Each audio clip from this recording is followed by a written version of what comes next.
It was a chilly Friday night, and I had just finished a long day at work. The prospect of a cozy evening at home was calling my name, but my friend Sarah convinced me to join her for a night out in the city. She had promised an epic night, filled with laughter and good times. Plus, she insisted on booking an Uber so I could relax and enjoy the ride. As I waited on the dimly lit street corner, my breath visible in the crisp air, a black sedan pulled up. The driver's window rolled down, revealing a man in his 40s with a scruffy beard. "You must be Sarah's friend," he said with a friendly smile. "Hop in." I tossed my bag into the back seat and slid into the front, giving him my destination. The driver, whose name tag read Dave, navigated the city streets with ease.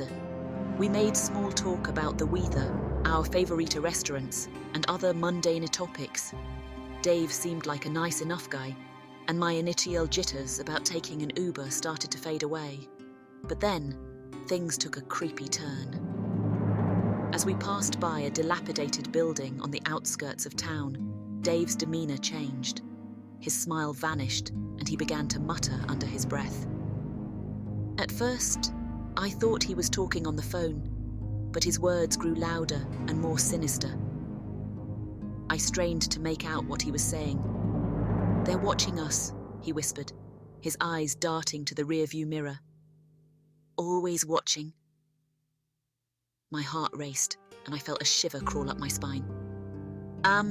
Excuse me," I stammered, my voice quivering. "Who's watching us?"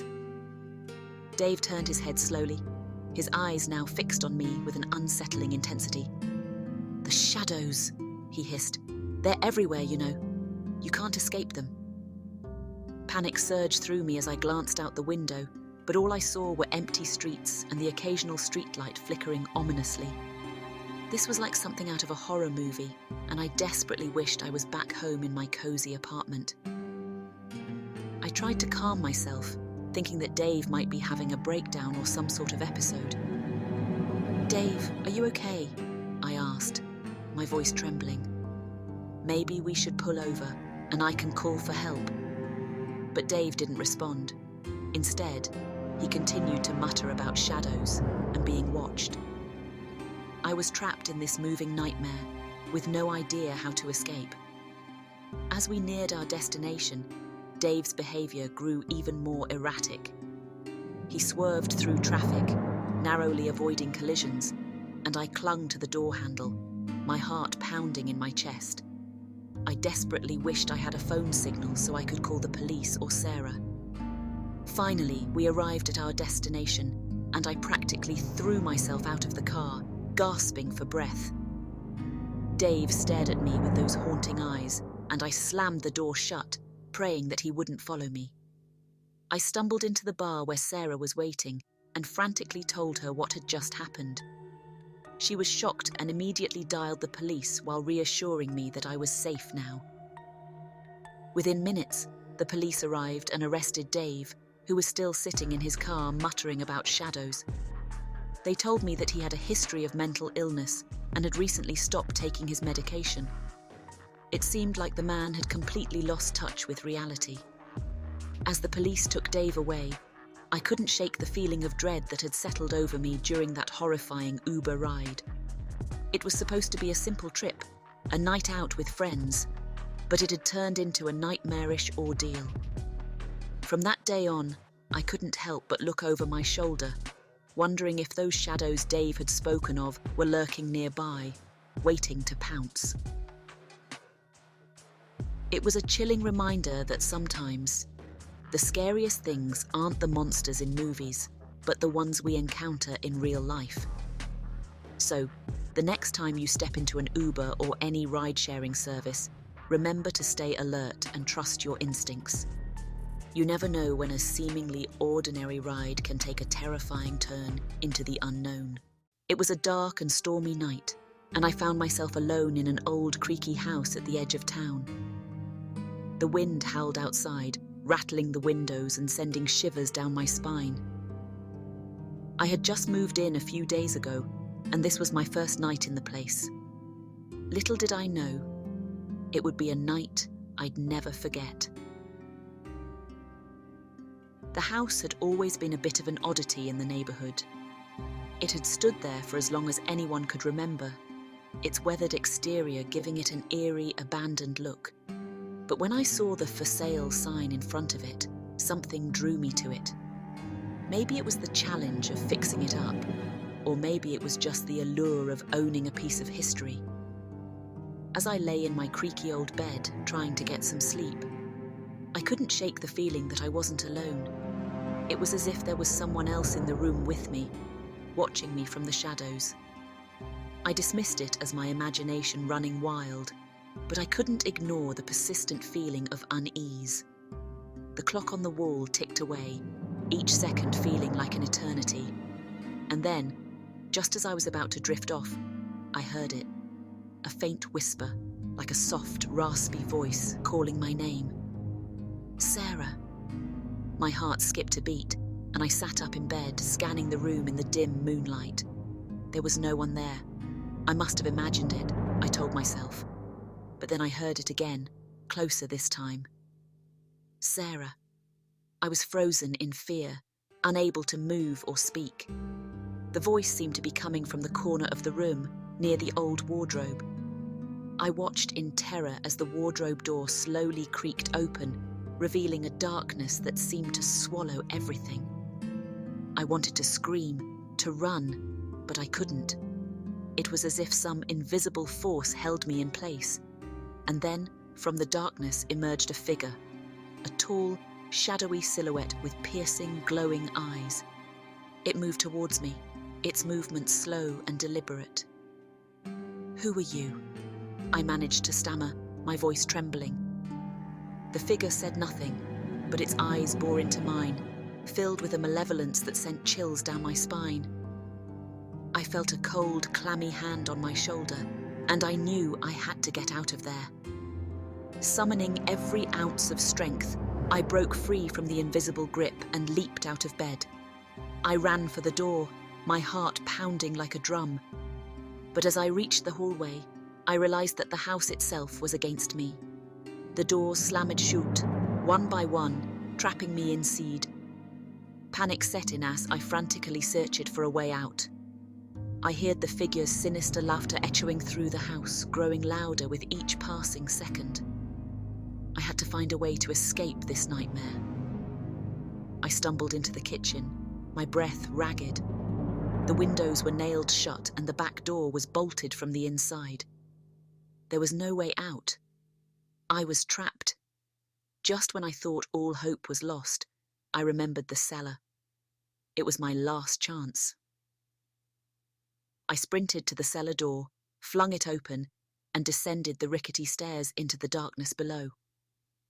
The cellar was damp and filled with an eerie silence. I could hear my own labored breathing and the distant sound of the storm outside. I knew I couldn't stay down here forever, but at least I was safe for the moment. As I groped around in the darkness, my hand brushed against something cold and metallic. It was a flashlight. I clicked it on, and its feeble beam pierced the blackness, revealing the cellar's secrets. The walls were lined with ancient, decaying books and strange symbols etched into the stone. It was like something out of a nightmare. And then, in the corner of the cellar, I saw it, the source of the evil that had invaded my home. There, in a makeshift altar, was a twisted, grotesque idol. It looked like a monstrous hybrid of man and beast with horns and fangs. I knew I had to destroy it, to break whatever curse it held over this house. With trembling hands, I reached for the idol and toppled it from its pedestal. It crashed to the ground, shattering into 100 pieces. As it did, a blood-curdling scream echoed through the cellar and then silence. The house no longer felt malevolent. The oppressive presence that had haunted me had lifted. I climbed the cellar stairs, and this time the doors opened willingly. The storm outside had passed, and the first light of dawn was breaking. I stumbled out of the house, shaken but alive. I knew I could never go back inside, and I didn't care. As I walked away from that old creaky house, I couldn't help but wonder about its dark history and the evil that had resided within it. Some mysteries are better left unsolved, and some houses are better left abandoned. And that, my friend, is the story of the night I spent in that haunted house. I hope you never have to experience anything like it. And if you ever find yourself drawn to an old, eerie house, remember my tale and think twice before stepping inside. I never thought a trip to Target would be the stuff of nightmares, but that's exactly what happened one fateful evening.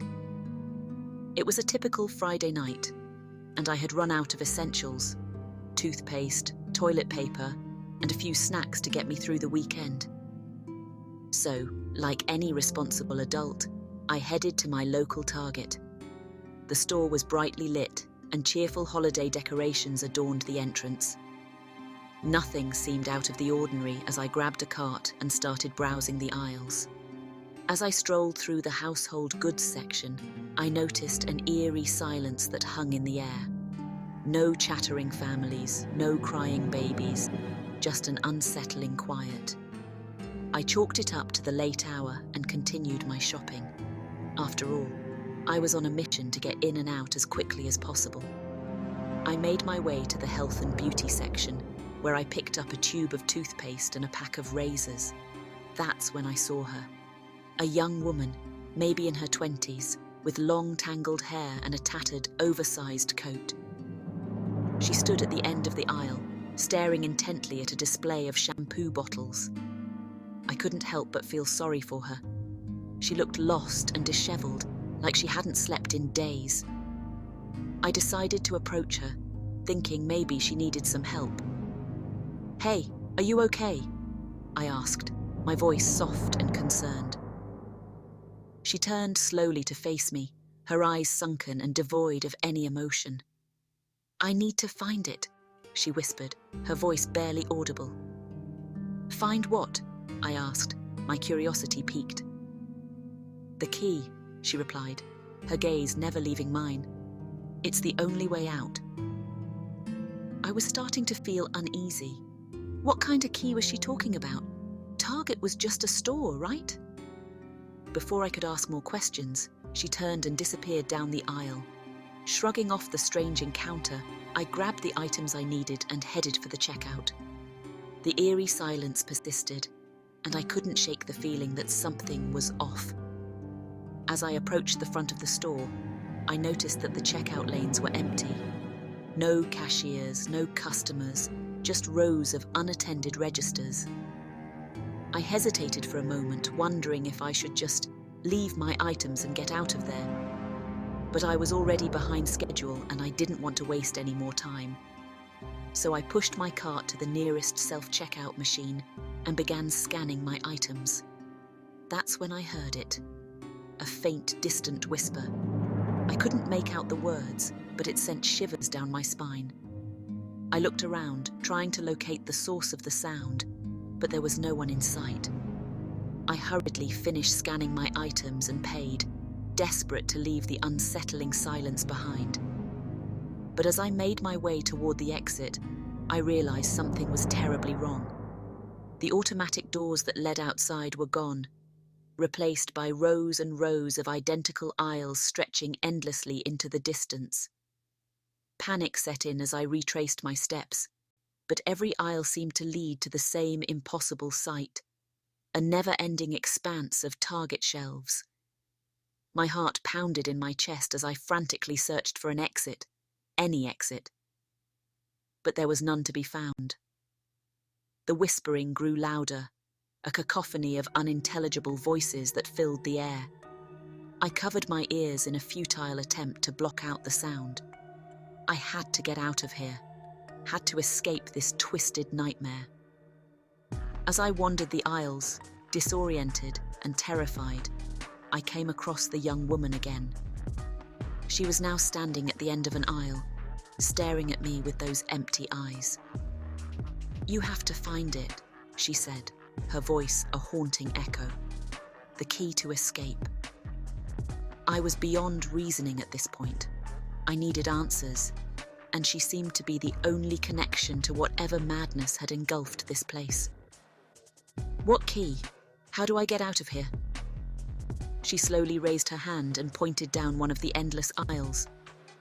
Go that way. You'll find the door. With no other option, I followed her direction and sprinted down the aisle. The whispering voices grew louder, urging me on or perhaps taunting me. I ran faster, my footsteps echoing in the empty store. Finally, after what felt like an eternity, I saw it. A door at the end of the aisle.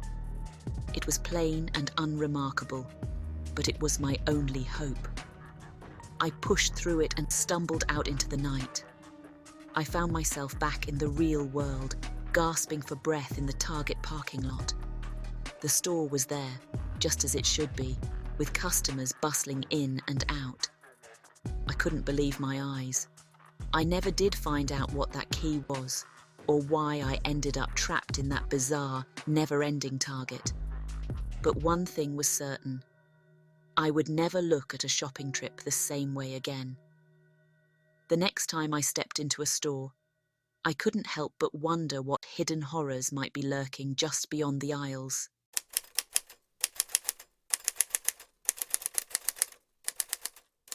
I never thought a small-town diner could be a cage. But when the clock resets at 11:47 p.m., I realize the trap I'm in. Every night, it's the same. I finish my greasy burger, gulp down my cola, and then the jukebox blares the opening notes of Don't Stop Believing. Just as the chorus kicks in, time loops back, and I'm back to ordering my burger, cola, in front of me. The first few times, I thought it was a joke, maybe a dream. But by the fifth loop, I knew something was wrong. Everyone else in the diner, the old couple in the corner booth, the trucker at the counter, the young waitress, seem clueless about what's going on. They're like actors in a play that never ends. By the 20th loop, I was desperate. I tried leaving before 11:47 p.m., but the diner door wouldn't budge. The windows were like walls. I even threw a chair at one, but it bounced back as if hitting an invisible force field. The 50th loop came, and that's when things started getting weirder. It was on that loop that the young waitress, Sarah, looked at me differently. Her eyes had always been kind of vacant, but this time they were sharp, as if she had woken up from a long sleep. "You're stuck too, aren't you?" she whispered as she poured me more cola. My heart leapt. "You see it? The loop?" She nodded, her eyes darting around the diner like she expected it to swallow her whole. "It started for me about a week ago, but time inside the loop isn't the same. It's been years for me." My stomach sank. Years? Was that going to be me? "I've tried everything to break it," she continued, her voice shaky. "Talking to people, leaving notes, but the loop erases it all." "Then how come we're talking now? How come you remember?" Sarah shrugged. "I don't know. Maybe the loop's breaking." That was a shred of hope.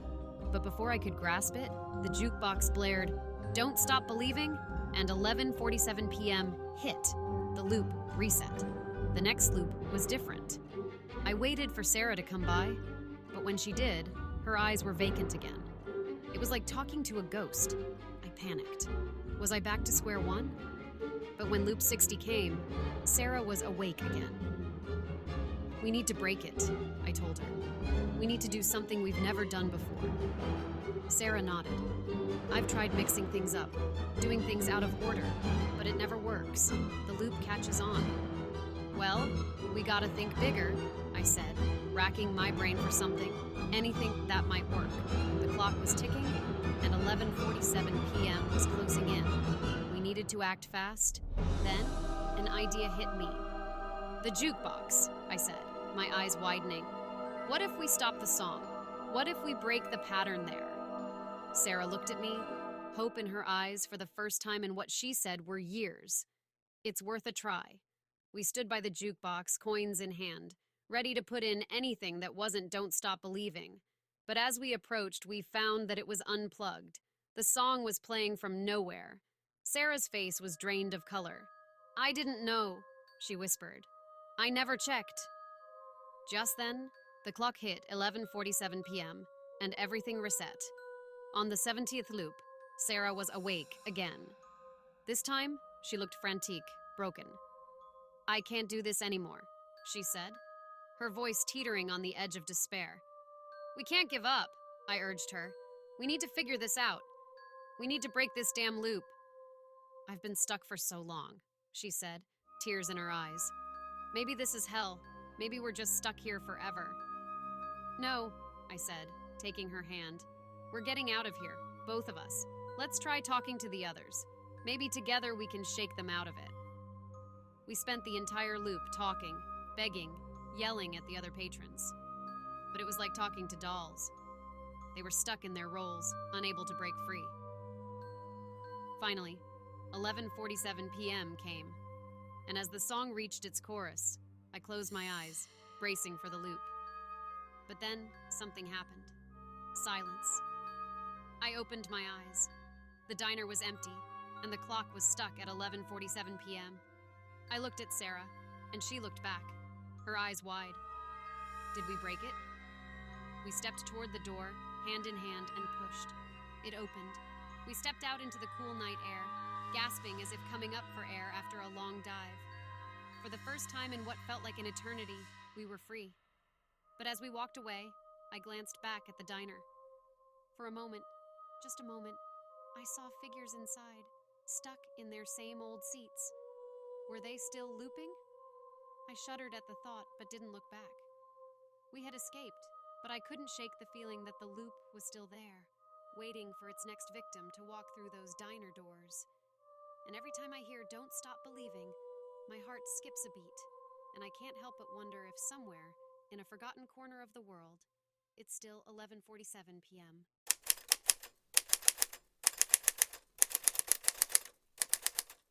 You ever walk into a room and forget why you went in there? Imagine that, but a whole day. A whole day that keeps repeating itself. That's what happened to me. Man, I wish I could forget it. It started on a Saturday. I remember waking up to my alarm clock blaring the same old tune, you know, the one that drives you nuts but gets you out of bed. I did my usual stuff, brushed my teeth, put on jeans and a t-shirt, and headed downstairs for breakfast. Mom was making pancakes. Dad was reading the newspaper. My little sister Lily was already stuffing her face with syrup and whipped cream. I didn't think much of it then, but looking back, it was all too normal. I got into my truck and drove to my buddy Tom's house. We had planned to fix up his dad's old motorcycle. Classic weekend stuff. We tinkered around for a few hours, not making much progress, but having a good time. At about 5 p.m., Tom's neighbor, Mr. Wilson, came over. The guy was old, lived alone, and always had a scowl on his face. This time was no different. He muttered something about hearing strange noises last night and asked us to keep it down. Tom rolled his eyes and promised we'd be quieter. As the sun dipped, we called it a day. I said bye to Tom and drove back home. Dinner was spaghetti and meatballs, my favorite. I went to bed thinking it had been a pretty decent day. Then I woke up to the same alarm clock tune, brushed my teeth, put on jeans and a t-shirt. Went downstairs to see Mom making pancakes, Dad reading the newspaper, and Lily going to town on her breakfast. At first, I thought it was just a strong sense of déjà vu. I shook it off and went about my day. Drove to Tom's, worked on the motorcycle, got warned by Mr. Wilson, again. It wasn't until I sat down for another dinner of spaghetti and meatballs that it clicked. The day had repeated itself. Every single detail. I went to bed uneasy, praying it was a freak coincidence. Nope. I woke up to the same day, again. This time I knew something was wrong, so I decided to change things up. I skipped going to Tom's and stayed home, playing video games all day. But as the clock hit midnight, everything reset. It was driving me nuts. No matter what I did differently, the day looped back. I even tried telling my family, but they laughed it off like it was a joke. I felt trapped. And then, on the 10th loop, something changed. Mr. Wilson didn't come over to complain. Tom and I didn't think much of it at first. But as night rolled in, a feeling of dread washed over me. Like a storm was coming. Curiosity got the better of me. I told Tom I was heading home, but instead, I parked my truck near Mr. Wilson's house and watched. A couple of hours went by. Nothing. Just when I was about to call it quits, I saw something move in his window. It was a figure, not Mr. Wilson, but something darker, hazy, like a shadow. It seemed to grow and twist until it filled the entire room. I was scared out of my mind, but also fascinated. What was that thing? Before I knew it, the clock hit midnight. The day reset. But this time, I felt different, like I was carrying the shadow with me. It was a part of me, but not in a good way. I felt heavy, drained. Ignoring the weird feeling, I drove to Tom's, eager to fix the motorcycle and avoid Mr. Wilson's house. But as the hours went by, that dark feeling grew stronger. I couldn't shake it off. And then Tom's motorcycle, which we had almost fixed, spontaneously fell apart. Like it had been ripped apart by an invisible force. Enough was enough. I needed answers. That evening, instead of going home, I went back to Mr. Wilson's house. The sun was setting, painting the sky in shades of orange and pink, but his house looked darker than ever. I hesitated for a moment and then knocked. Mr. Wilson answered the door, but he looked different. Older, tired, like he had aged years in a single day. When he saw me, his eyes widened. "You've seen it, haven't you?" I nodded, too scared to speak. "You have to end the loop," he whispered, "or it will never let you go." "But how?" I stammered. Mr. Wilson took a deep breath. "You have to confront it, face your fears. That's the only way."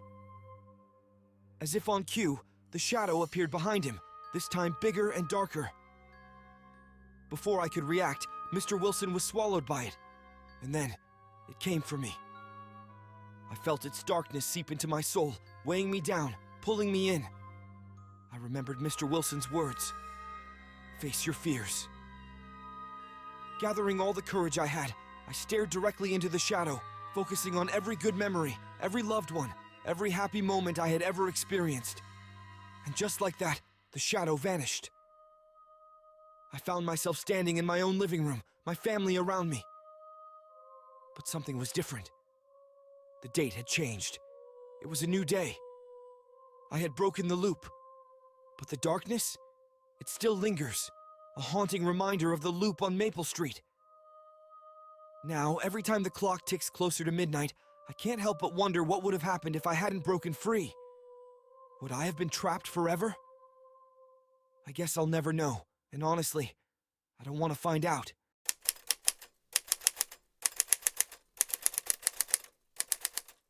So I had this incredibly bizarre night, right? It was Friday and I'd just gotten off work, eager to dive into the weekend. I grabbed a six-pack on my way home, imagining a chill evening with Netflix or something. Little did I know, I was about to be in some serious Twilight Zone type stuff. I started noticing something was off when I got to my apartment building. I went to grab my mail, and Mrs. Harris, the old lady who lives 2 floors down, was standing there, just staring at her mailbox. "Evening, Mrs. Harris," I said, but she didn't respond. She was like a statue. Weird, but okay, she's old. Maybe she's having a moment. I get inside my apartment, pop open a beer, and throw on some random horror flick. It's about halfway through, right when the creepy stuff is about to kick off, that I hear my door creak. Now mind you, I always lock my door, always. I grab a baseball bat, cause what else am I gonna do, and slowly walk over. No one's there. The door is ajar, though. I check the hallway. Nothing. Close and lock the door, feeling my heartbeat in my ears. I go back to my movie, but man, I'm uneasy. The suspense in the movie mixes with my own jitters, and I can't shake the feeling that something's wrong. Then, bam, my TV goes black. Power's out. But wait, that's not right. Everything else is still on. The hallway light outside, my kitchen light, even my freaking phone charger. It's just the TV. So, I go to investigate, check the plugs and stuff. When I bend down, I see something that makes my heart stop. There's a pair of eyes staring at me from under the sofa. Yellow eyes, glowing in the dark. I scream, and those eyes vanish, like smoke. I'm alone again. This is when I decide it's not just a freaky coincidence. Something's really wrong. I grab my keys, wallet, and phone. I'm getting out of there. I can crash at my buddy Steve's or something. I open the door and head for the stairs, but guess what? Mrs. Harris is still there, staring at her mailbox. I'm seriously freaked out now. Mrs. Harris, are you okay? Again, no response. The hallway is dim, and it seems longer than usual, like it's stretched out. I finally reach the stairs, take them 2 at a time, get to the ground floor and bolt for the main door. But it won't open. It's like it's glued shut or something. I pull, yank, kick, but nothing. Defeated, I head back to my apartment. When I get in, I notice the time. It's still 12:03 a.m. Hadn't at least 20 minutes passed? I look at my phone to double check, and yep, 12:03 a.m. there too. I sit down, trying to catch my breath when I hear a soft whisper. Stay. The voice is right next to my ear. I spring up and whirl around. No one's there. I'm officially terrified. I decide to call Steve, but when I look at my phone, all my contacts are gone. I try 911 and it just rings and rings. My eyes wander to the TV and I see it flicker on for a second before going black again. Except this time, those yellow eyes are on the screen, staring right at me. I can't take it anymore. I feel trapped.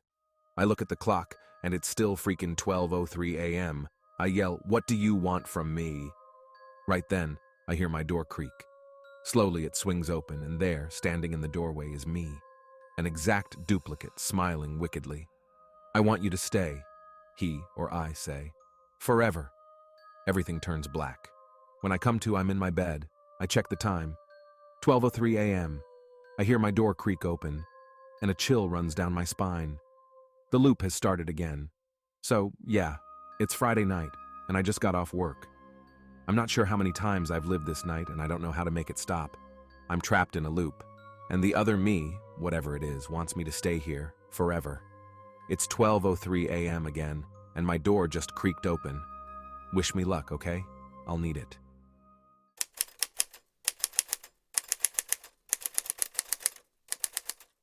I've always been a huge fan of old movies, the kind you can't find on streaming services or even Blu-rays, the kind that take you back to a time when cinemas were palaces and films were treasures. So when I heard about a vintage movie theatre reopening in our small town after years of being abandoned, I was psyched. The grand opening was supposed to be a special screening of some classic horror films, my absolute favourite. The theatre itself was tucked away behind overgrown trees and thorny bushes, like something out of a fairy tale. Its sign flickered sporadically, as if undecided about whether to fully light up or not. My excitement overrode any nervousness I felt about the state of the place. After all, it was just an old building, right? What could go wrong? I bought my ticket from a disinterested teenager who didn't even look up from his phone. "Theatre 3 down the hall and to your right," he mumbled. As I made my way down the darkened corridor, I couldn't help but notice how everything seemed stuck in time. Dusty chandeliers hung from the ceiling, and the red carpet looked faded but regal. Settling into my seat, I was almost giddy. There were only about a dozen people in the room, scattered among the aging velvet chairs. The curtains drew back, and the screen flickered to life. Vintage horror film posters flashed across the screen as old-timey music played. I was in heaven. But about halfway through the first movie, I began to feel uneasy. I couldn't put my finger on it. It was like that sensation you get when you're alone in your house and you suddenly feel like you're being watched. I glanced around the theatre and saw that others seemed absorbed in the film. Shrugging off my unease, I turned my attention back to the screen. That's when I noticed it, a shadowy figure standing in the back of the theatre. I squinted, trying to make out the details. Was it an employee? Maybe the projectionist checking on things, but the figure seemed off, too tall and too hazy, like a smudge on a photograph. My gut told me to get out, but curiosity rooted me to my seat. Suddenly, the film on the screen glitched, turning to static for a moment before resuming. The shadowy figure was gone.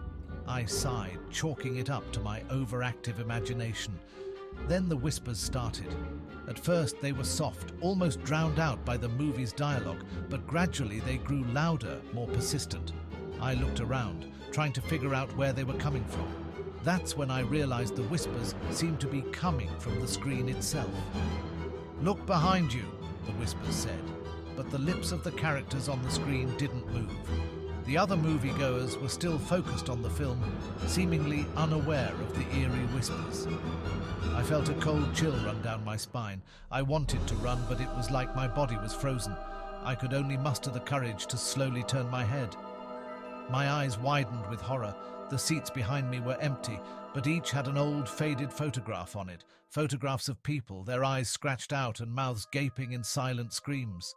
My heart pounded as I realized these weren't just random pictures. I recognized some of the faces, local missing persons who had disappeared over the years. My gaze moved to the seat beside me where my jacket rested. Underneath it was another photo. It was me. My eyes were scratched out, just like the others. Panic surged through me, finally breaking my paralysis. I bolted, stumbling up the aisle toward the exit. The screen flickered again, and a chorus of ghostly wails echoed through the theater. I didn't look back. I crashed through the doors and into the lobby, startling the bred teenager at the ticket counter. I didn't stop running until I reached my car, my breath fogging up the windows as I fumbled to start the engine. I floored it, my tires screeching as I peeled out of the overgrown parking lot. I never went back to that theater, and it closed down a few weeks later, this time for good. I don't know what I saw that night, and I don't care to find out. But one thing's for sure, some movies are meant to be forgotten, and some places are best left abandoned. I still love old films, but I watch them from the safety of my home now, always checking behind me, just in case.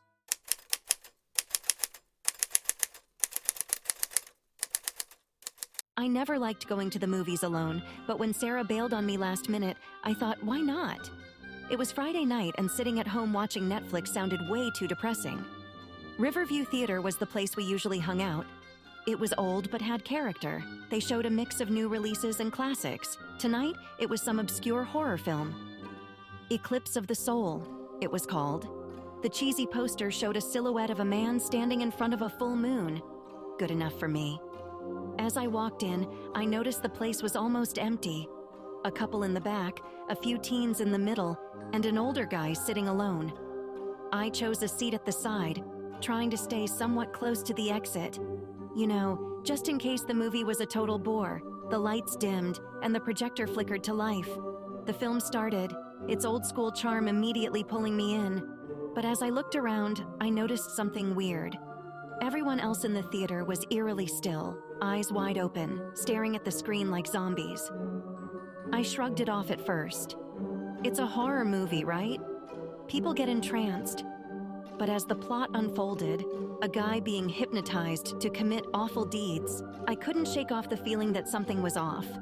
I even pinched myself to make sure I wasn't dreaming. Nope, wide awake. I decided to get up and stretch my legs, maybe grab a soda. No one else moved, not even an inch. They were like statues. Even the couple in the back, who were so lovey-dovey when I walked in, were now separated by an invisible wall of tension. When I got to the concession stand, the guy behind the counter was also acting strange. He looked dazed, like he'd seen a ghost. One Coke, please?" I said. He slowly handed me the soda, never breaking eye contact with the screen behind me. I turned around and saw that the lobby TV was playing the same movie. Was this some sort of promotional stunt? I hurried back inside, Coke in hand, and sat back down. I felt like running, but also didn't want to look like an idiot if this was all some prank. The movie was reaching its climax. On screen, the hypnotized man was about to commit his final act. I held my breath, waiting for some sort of resolution. Then, the projector went dark. A sigh of relief washed over me, but the rest of the audience remained in their seats, staring at the now blank screen. I felt a chill run down my spine. This wasn't right. I had to get out. Just as I stood up to leave, the projector flickered back on. But it wasn't the movie this time. It was a live feed of the theater. I could see myself on the screen, Coke in hand, looking terrified. "Katie!" A voice echoed through the speakers. It was low, almost a whisper. My heart was pounding out of my chest. "Why aren't you like the others, Katie?" I sprinted for the exit, stumbling over my own feet. I reached for the door, yanking it open, and ran straight into the parking lot. My car was the only one there, aside from a black van parked in a far corner. Ignoring it, I fumbled with my keys, my hands shaking like crazy. As the engine roared to life, I peeled out of there as fast as I could. I never went back to Riverview Theater. Heck, I didn't even watch a movie for months after that. But the creepiest part? A week later, Riverview Theater was closed down. Word got out that they found hidden cameras all over the place, even in the bathrooms. But they never found out who was behind it. The staff had no memory of that night, like they were all in a trance.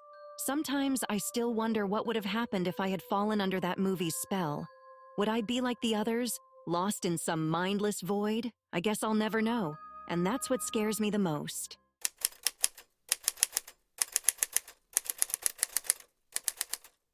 I always liked the movies. Something about escaping into another world for a couple of hours really did it for me. So when I got a job at the old Paramount Theatre downtown, I thought it was the coolest thing ever.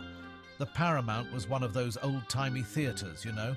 Red velvet seats, golden accents, even a friggin' chandelier. But it was usually empty. People liked their newfangled theatres with recliners and whatnot. Not me, though. The Paramount had character. But that place was a bit weird, too. My boss, Mr. Thompson, was an older dude who kept to himself. The only other employees were Sarah, the ticket girl, and Jake, who helped with concessions. Mr. Thompson had only one strict rule. Never go into Theatre 3 after midnight. Structural issues, he called them. I didn't think much of it. One Friday night, Jake calls in sick, and Sarah says she's got a family emergency. So it's just me and Mr. Thompson. The last show ends around 11:30 p.m, and Mr. Thompson tells me he's stepping out but will be back to lock up. He repeats his rule about Theatre 3 and leaves. I start cleaning up, but curiosity starts gnawing at me. What's the deal with Theatre 3? So I decide to break the rule. I grab my flashlight just in case and head in. As I walk down the aisle, the air feels colder. I shine the flashlight around, and it's just an ordinary theatre. Seats, screen, exit signs. No big deal. Feeling a bit relieved but also kinda disappointed, I'm about to head back when the projector flickers to life. What the... I mutter to myself. Old-timey music starts playing and black and white images dance across the screen. It looks like an old silent film. A man and woman are having a picnic. Kinda cheesy, but then things get unsettling. The couple looks directly into the camera, their faces twisted in fear. Then the screen goes black, but the music keeps playing, now slow and warped. Chills run down my spine. I turn to leave, but the exit doors slam shut, one after another. My heart pounds as I try to pry them open, but it's no use. I'm trapped. That's when I hear it. Soft whispers coming from behind me. I turn around, and the theatre seats are filled with... people. No, not people.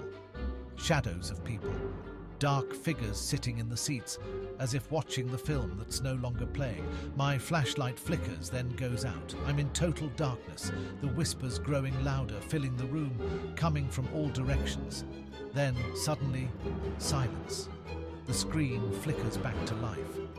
Now it's showing the theatre I'm standing in from the back of the room, and I see myself on the screen staring at the projection. Then I see something else. A dark figure rises from a seat in the back row on the screen. Slowly it starts walking toward the screen me. I'm paralyzed watching this unfold on screen when I remember I'm in the theatre alone. I spin around and shine my dying flashlight toward the back row. For a split second, I catch a glimpse of a dark figure before my flashlight dies completely. Panic overtakes me. I lunge for the doors again, throwing my whole weight against them. They burst open, and I spill out into the hallway, gasping for air. The lights come on, and Mr. Thompson is standing there, holding the master switch. I thought I made myself clear about Theatre 3, he says, his voice calm but stern. I quit that night. No 2-week notice, no farewell. I couldn't get out of there fast enough. I still love movies, but these days I stick to Netflix. I can't shake the feeling that those shadowy figures are still out there in Theatre 3, waiting for the next screening.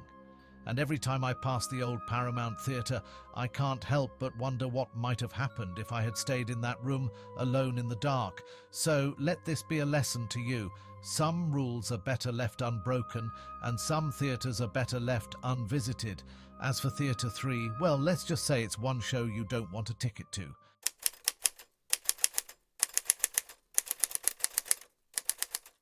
It was supposed to be a relaxing weekend. I'd heard Willow Creek Winery was the place to unwind. Beautiful vineyards, top-notch wine, and a rustic farmhouse that had been converted into a bed and breakfast. But I should have known better than to trust a flyer I found in a dusty old thrift store. I arrived late in the afternoon, the sun already sinking behind the rolling hills. The place looked abandoned, the only sign of life being an older man who introduced himself as Henry, the caretaker. "Ah, Miss Emma, we've been expecting you," he said, handing me an antique brass key. "You're the only guest this weekend." That should have been a red flag, but I brushed it off. The inside of the farmhouse was charming, filled with vintage furniture and framed photographs of people I assumed were the original owners. I took my stuff up to my room, deciding to take a quick nap before exploring. When I woke up, the room was colder than before, like a chill had settled over the place. That's when I noticed it. The painting on the wall opposite my bed, a dark landscape featuring a gnarled tree under a stormy sky. Something about it creeped me out, but I convinced myself it was just old-fashioned taste. I decided to take a walk through the vineyards, maybe even take some photos. The setting sun cast long shadows, transforming the vines into twisted shapes that seemed to move when I wasn't looking. I shook off the uneasy feeling and snapped some pictures, telling myself I was just being silly. Heading back, I figured a glass of wine would calm my nerves. Henry was in the wine cellar when I found him, moving barrels around. He didn't hear me come in, and for a moment, I observed him. He seemed to be muttering something, but it wasn't until he shifted one of the barrels that I saw what he was hiding. A carved symbol on the floor, something that looked ancient and definitely out of place. I cleared my throat and he nearly jumped out of his skin. "Oh, Miss Emma, you startled me. Care for a glass of our finest red?" He poured me a glass, avoiding my eyes. The wine was excellent, but I couldn't shake the feeling that something was off. I thanked Henry and made my way back to my room, locking the door behind me. That night, I couldn't sleep. The painting seemed to grow darker, the tree more menacing. When I finally did doze off, I had the strangest dream. I was walking through the vineyard, but it was night, and the vines seemed to come alive, reaching for me. I heard whispers all around, incomprehensible but full of malice. Then I woke up, gasping for air, convinced it was just a nightmare. I decided to leave first thing in the morning, but when I tried to start my car, the engine just sputtered and died. Henry appeared out of nowhere, offering to take a look. After some tinkering, he claimed it was the battery and said he could drive me to the nearest town to buy a new one. Reluctantly, I agreed. But as we drove down the winding roads, he began to speak.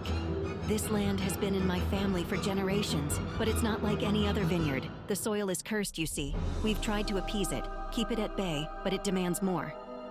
I was freaked out, but tried to keep my composure. "What are you saying, Henry?" "We're almost there," he said, pulling into a rundown gas station. "Why don't you go pick out a battery? I'll wait here." I got out, glad for the chance to escape. But as soon as I stepped into the shop, I knew something was wrong. The shopkeeper looked at me and shook his head, mouthing the word, "Go." I didn't need to be told twice. I ran back to the car, but Henry was gone. Panicked, I hopped into the driver's seat, and miraculously, the car started. I sped back to the winery to grab my stuff, my heart pounding the whole way. When I got there, the front door was wide open. I dashed up to my room, grabbed my bag, and ran back to my car. Just as I was about to speed off, I saw Henry in my rearview mirror, standing in the middle of the road, holding something that looked like a twisted vine. He was chanting something, and for a split second, I felt an overwhelming urge to go back. But then I floored it, leaving Henry and Willow Creek Winery in the dust. To this day, I don't know what Henry was trying to do, and I don't care to find out. I never went back, and I definitely stopped picking places to visit based on random flyers. But the worst part? When I developed the photos from that day, every single picture of the vineyard was pitch black except for one. It showed the twisted tree from the painting, but this time, it looked like someone or something was hanging from one of its branches.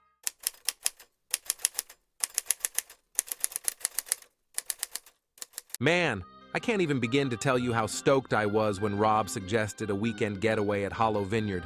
A winery, endless rows of grapes, and that old rustic charm. Sign me up. We were a group of 4 buddies.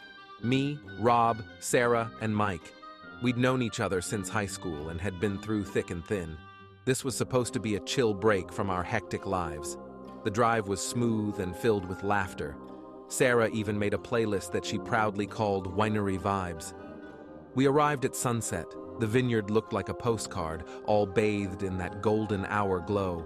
But when we saw the house we'd be staying in, it was different. It was old, kind of run down, and gave off a weird vibe.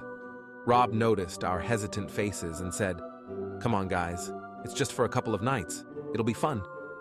We shrugged it off. But Sarah, always the intuitive one, gave the house a wary look before walking in. The first few hours were great. We opened a bottle of wine from the vineyard, toasted to friendship, and played some board games.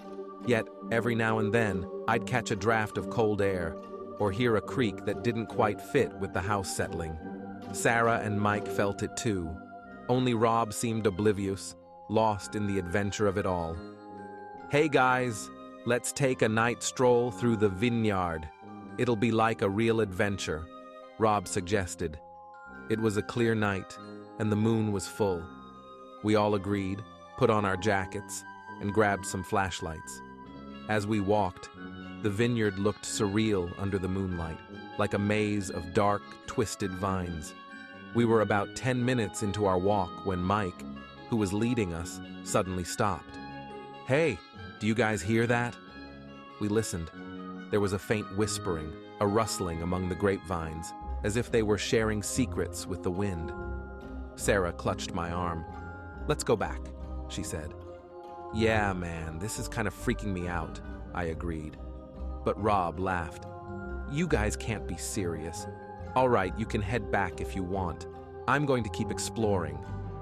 We tried to talk him out of it, but Rob was stubborn. We watched as his flashlight receded into the dark maze of vines. "We should have gone with him," Mike said as we headed back. "We tried, man." "You know how Rob is," I replied. We got back to the house, but sleep was hard to come by. I kept waking up, feeling like I was being watched. Sarah felt it too. I could hear her tossing and turning in the room next door. Morning came, and there was no sign of Rob. We searched the vineyard, shouting his name until our voices were hoarse. Nothing. It was as if he'd vanished into thin air. Frustrated and scared, we went to the local sheriff's office. They looked at us skeptically, but agreed to search the vineyard. They didn't find anything either. Not even a footprint. That evening, we were all gathered in the living room, trying to make sense of things, when the front door creaked open, slowly.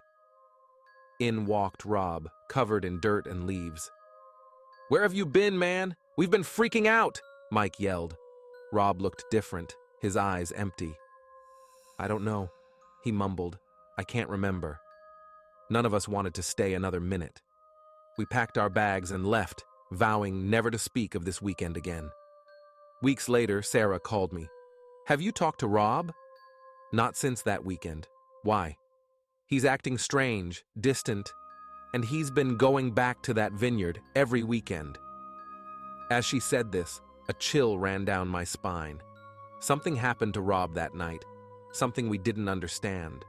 But whatever it was still calling him, luring him back to the haunting maze of Hollow Vineyard.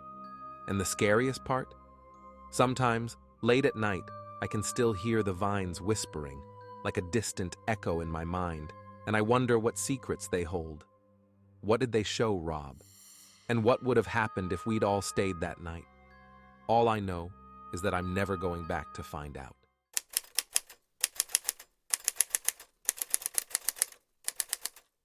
Let me tell you, I never believed in ghosts, ghouls, or whatever things that go bump in the night. That was until I took that job at Del Monte Winery. I needed the money, okay? They offered good pay for some late-night supervision of the fermentation vats during the harvest season. The first few nights were a breeze, just me, the giant steel vats, and the smell of fermenting grapes. Around the fourth night, though, things started getting weird. I was in the main fermentation room, jotting down some readings, when I heard a knock. A knock, I swear, on the vat next to me. You ever hear metal knocking? It sounds kinda hollow, like a drum that lost its beat. I checked the pressure valves and gauges. Everything was normal. I shrugged it off as some kind of pressure release thing. What do I know? I'm no winemaker, just a guy trying to make a buck. But then, a few minutes later, I heard a whisper. Couldn't make out what it was saying, but it was as if someone was trying to tell me something in a voice too low to hear. Now, I'm a practical guy. I yelled out, thinking maybe it was Jerry, the old caretaker. That guy was ancient, like biblical, but he had a good sense of humor. Hey Jerry, that you, man? Silence. Not even a mouse squeak. A little spooked, I wrapped up my work, hit the lights, and hightailed it to the little office where I clocked in and out. Sat there for a while, trying to shake off the creeps. Then, around midnight, my phone buzzed. Unknown number. I picked it up, and a raspy voice said, "The Vines remember." Click. The call ended. I'm not gonna lie, I was about ready to clock out right there and call it quits. But rent was due, and this job paid well. I decided to check the cameras before heading back to the vats, and there it was on the grainy monitor, a shadow, standing next to the vat I had heard the knocking from, a tall, thin figure. Then it faded, like melted into the air. I checked the timestamp. It was just a minute ago. My heart was pounding like crazy, but I convinced myself it was just a glitch, a trick of the light or something. I walked back to the main room, every step heavier than the last, took a deep breath, and turned on the lights. Nothing. Just the vats, looking as harmless as ever. Maybe I was imagining things, you know? Stress and late hours can mess with you. So, I got back to my routine, but I couldn't shake off the feeling that something was watching me.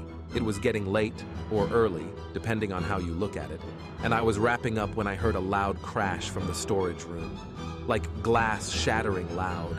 I went over, ready to find a raccoon making a mess or something. But what I found was worse. A wine barrel had toppled over, spilling its contents. And let me tell you, that wine didn't look like any wine I'd ever seen. It was darker, almost like blood, forming a puddle on the floor. That's when I heard it again, clearer this time. The whisper, right behind me. The Vines remember. I turned around, expecting to see someone, anyone. But there was no one. I stood there, frozen, when I heard footsteps coming from the direction of the fermentation room. Slow, deliberate footsteps. I had two choices, run or investigate. Any sane person would have bolted, but for some reason, I felt compelled to find out what was happening. Like the answer was right there, within my grasp. I followed the footsteps back to the main room, my hand gripping a metal rod I had picked up from the storage room. I turned on the lights, expecting to catch whoever, or whatever, was messing with me. The room was empty, just as I had left it. But one of the vat's pressure gauges was going nuts, the needle swinging back and forth. And just when I thought things couldn't get any weirder, the vat burst open, spewing that dark, almost bloody wine all over the place. I was about to nope out of there when I saw it, a face forming in the spilled wine, a twisted, tormented face that looked vaguely human. It mouthed something, and this time I heard the words loud and clear. "The Vines remember. We remember." I ran, faster than I've ever run before, all the way to the office, clocked out, and never looked back. They could keep their money. I was done. Later, I found out that the Del Monte Winery, was built on an old burial ground, which was uprooted to plant the vineyards. Talk about the stuff of nightmares. The winery closed down shortly after my experience. Something about unforeseen complications with the harvest. Yeah, right. And me? Let's just say I stick to beer these days. I've had enough wine to last me a lifetime, especially from a vineyard that remembers.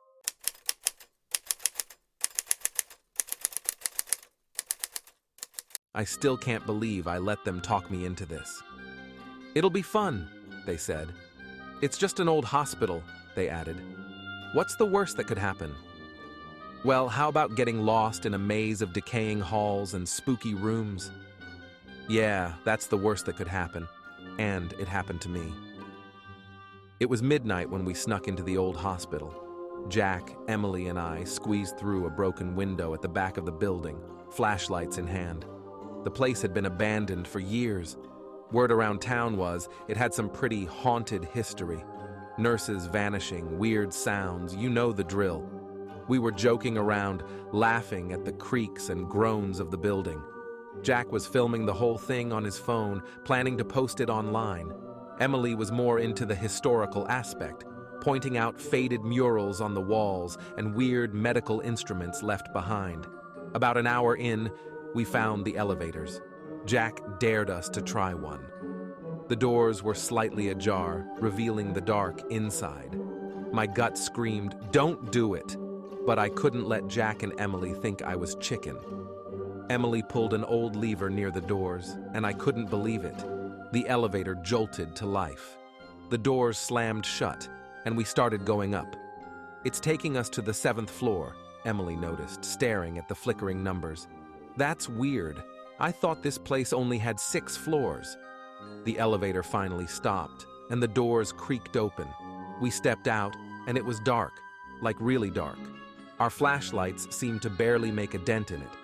I started to get that sinking feeling, like we'd just walked into a really bad situation. "Guys, maybe we should go back," I suggested.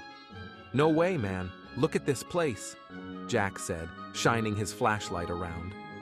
The walls seemed to absorb the light, making it even creepier. We started to explore, making our way down the hallway. That's when we heard it, a distant sound of footsteps, but it didn't seem like it was coming from any particular direction. Emily looked scared. Even Jack seemed uneasy. "I thought you said this place was deserted," Emily whispered. "It is," I said, trying to convince myself more than her. We turned a corner and found a door slightly ajar. We pushed it open and walked into what seemed like an old operating room. Surgical tools were still lying around. I felt chills go down my spine. That's when the door slammed shut behind us. We rushed back, trying to open it. It wouldn't budge. We heard footsteps again, getting louder, like they were coming toward us. "Who's there?" Jack shouted. No reply. Emily started to freak out. "We need to get out of here, now!" I spotted an air vent above one of the counters. "We can crawl through there. It should take us to the other side," I said, lifting Emily up so she could unscrew the vent cover. Just as we were about to climb in, we heard a voice, soft and haunting, echoing through the room. "Why are you here?" I almost peed my pants, no joke.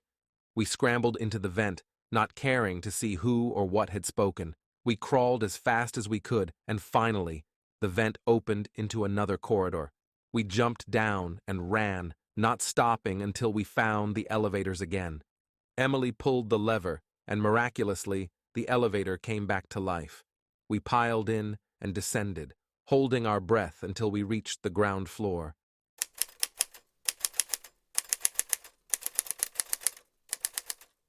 It was one of those dares you just couldn't turn down, not if you wanted to keep your cool kid status anyway. The deserted Greenwood Hospital at the edge of town, creepy, eerie, and everything you'd expect from a place abandoned for decades. They said it was haunted. They said a lot of things. I didn't believe any of it. Or at least, I didn't want to. It was me and 3 of my buddies, Jake, Tony, and Emily. We snuck in through a broken window at the back of the building, careful not to cut ourselves on the shards of glass. Our flashlights flickered on, beams darting here and there, making the darkness scatter like roaches. "Whoa, look at this place," Emily said, her voice tinged with awe and apprehension. "Yeah, it's like something out of a horror movie," Jake added, swinging his flashlight around in dramatic arcs. We ventured deeper into the maze of decaying hallways and crumbling rooms. Layers of dust coated the floors, punctuated here and there by mysterious dark stains that were better left uninvestigated. Every now and then, our laughter would fill the air, almost as if we were trying to remind ourselves that we were still alive in this place of forgotten echoes. We reached the main lobby, or at least what was left of it. A broken chandelier hung precariously from the ceiling, and tattered curtains framed windows that no longer had any glass. "This is insane," Tony remarked. "Why did they even leave this place standing?" "Some say it's cursed," Emily said with a grin, leaning into the campfire ghost story vibe. "Cursed or not, it makes for an epic hangout," I said, trying to muster as much bravado as possible. Just then, we heard it, a soft, echoing sound, like footsteps. We froze, our eyes meeting in a shared moment of dread. "Tell me one of you made that noise." Tony finally broke the silence. "Nope, not me," Emily said. "Me neither," Jake added. We held our breath, waiting, and then we heard it again. Footsteps, but closer this time. "Okay guys, seriously, who's messing around?" I tried to sound irritated, but my voice wavered. No one answered. Instead, we listened as the footsteps seemed to grow louder, echoing down the hallway that led from the lobby to the darker depths of the hospital. Then, as quickly as they started, they stopped. "Maybe it's another group of kids messing around," Jake suggested, his voice tinged with uncertainty. "Only one way to find out," Emily said, her face set in a look of determination that was hard to argue with.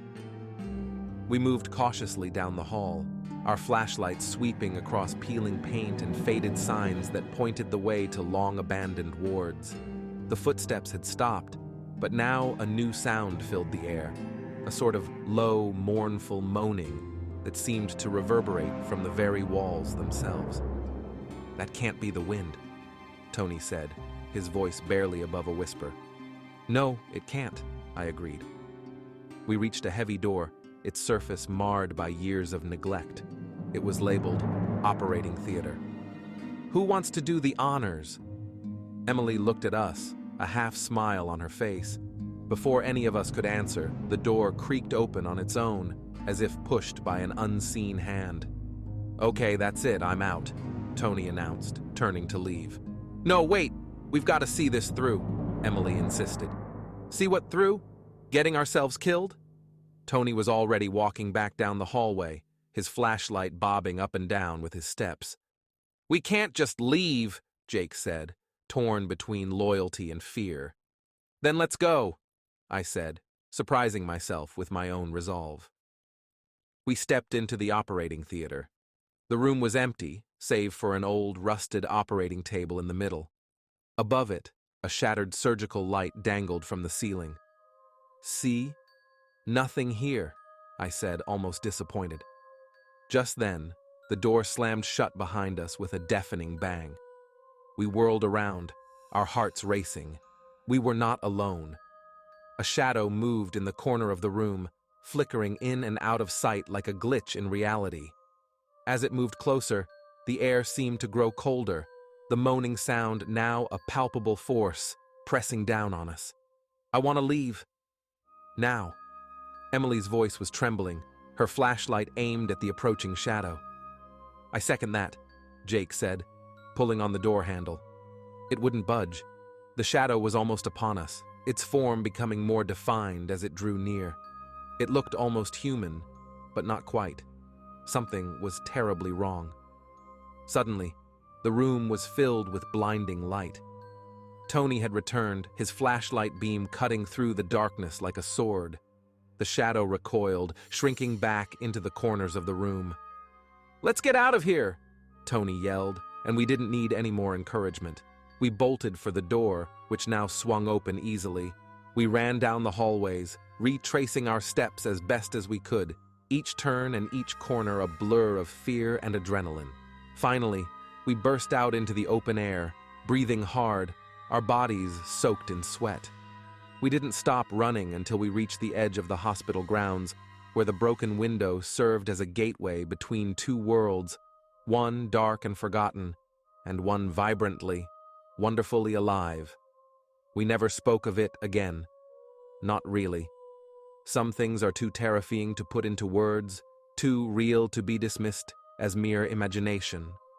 And some places are better left unexplored, their secrets buried under layers of dust and darkness.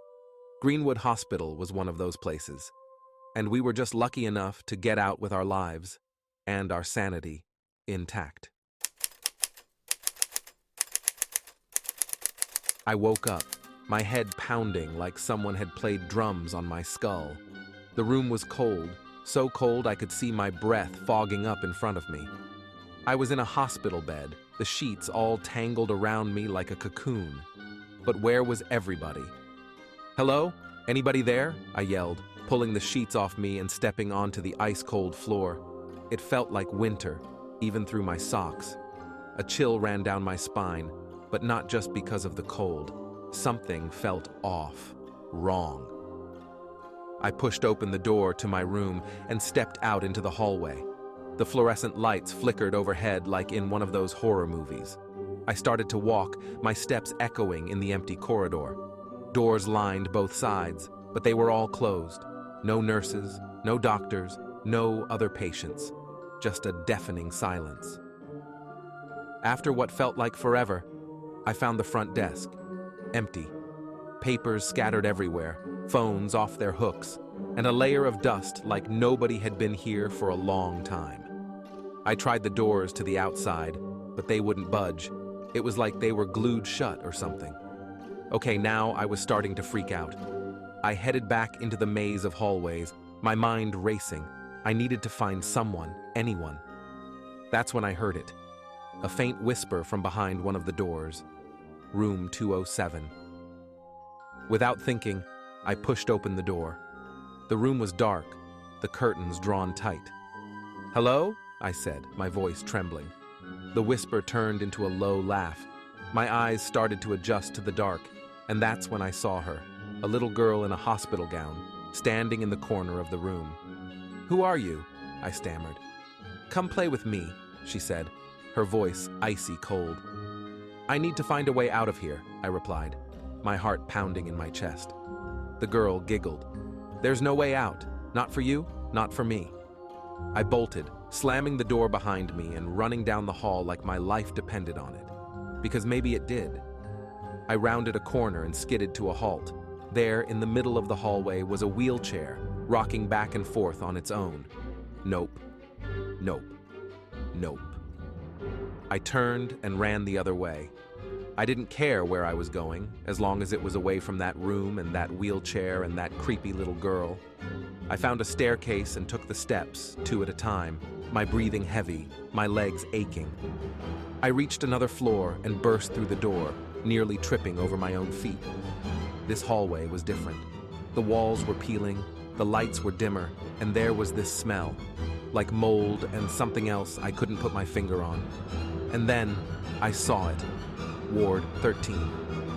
The door was ajar, creaking softly as it moved. Despite every instinct telling me to run, I stepped inside. The room was full of empty beds, each one perfectly made, as if waiting for someone, or something. The door slammed shut behind me. I spun around, my heart leaping into my throat. That's when they appeared. Figures in hospital gowns, their faces hidden in the shadows. They moved closer, their footsteps silent, their intentions unclear. "Who are you?" I yelled, backing away until I hit the wall. They didn't answer, just kept coming closer and closer until I could see their eyes, empty, soulless. I felt a scream building up inside me, but before it could escape, the figures lunged, their hands reaching for me. And then I woke up, my head pounding like someone had played drums on my skull. The room was cold, so cold I could see my breath fogging up in front of me. I was in a hospital bed, the sheets all tangled around me like a cocoon. But where was everybody?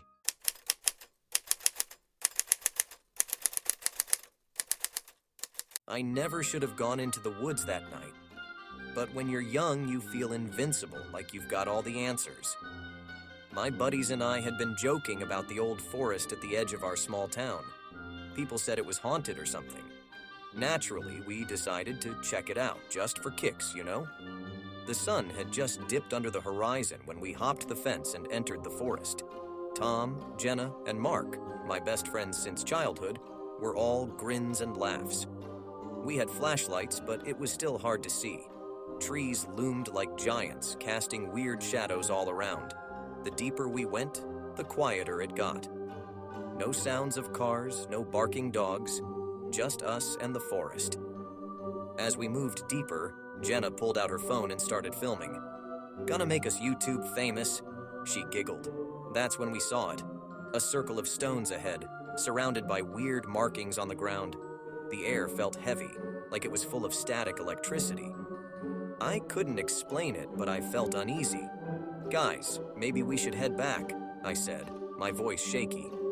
"Come on, don't be a wimp," Mark chuckled, stepping into the circle. Suddenly, everything went dark. I mean, pitch black. Our flashlights flickered and died, and Jenna's phone shut off. We couldn't see a thing. "Did you guys feel that?" Tom whispered. "Like a gust of cold air?" "Yeah," Jenna said, her voice trembling. "Something's not right." Then, from somewhere in the darkness, we heard chanting, low, guttural voices that seemed to come from all around us. The hairs on the back of my neck stood up. This was seriously messed up. "Who's there?" Mark shouted. No answer, just the chilling chants getting louder. My heart was pounding, and I just knew we had to get out of there. "Guys, grab hands. We need to stick together and find our way back," I said, reaching out blindly. We found each other's hands, formed a chain, and started to move. We hadn't gone far when a light appeared in the circle of stones behind us. It glowed brighter and brighter until it was almost blinding, even from a distance. "Run!" I screamed. We sprinted through the dark, stumbling over roots and branches. It felt like the forest was alive, trying to trap us. But the light was gaining on us, flickering between the trees like a wild animal. Finally, we saw the fence up ahead, the edge of the forest. But the light was right behind us now, so close I could feel its heat. With a burst of energy, we leapt over the fence and landed hard on the other side. The light vanished the moment we crossed the fence, like it couldn't follow us. We were gasping for air, too freaked out to speak. We looked back at the forest, half expecting to see someone or something come out after us. But there was nothing, just the dark, silent trees. We made a pact that night to never speak of what happened, to never go back to that forest. But even now, years later, I can't shake the feeling that we disturbed something we shouldn't have. Sometimes, late at night, I hear chanting outside my window, and I wonder if whatever was in that forest is still out there, watching, waiting for a chance to finish what it started. Yeah, I never should have gone into those woods. And if you're smart, you'll stay away too. Some things are better left undisturbed, locked away in the dark corners of the world, just waiting for the next group of foolish kids to stumble upon them.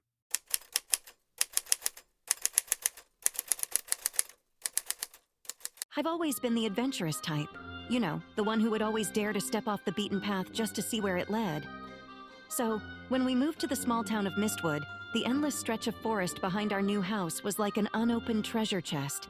"Be careful out there, Sarah. People say it's easy to get lost," Mom warned. But parents always say that, right? I spent weeks exploring, creating my own maps, and marking interesting spots. Until one day I found it, the circle. It was perfect, like someone had taken a giant compass and drawn it on the ground. But what was even weirder was the stone altar in the center.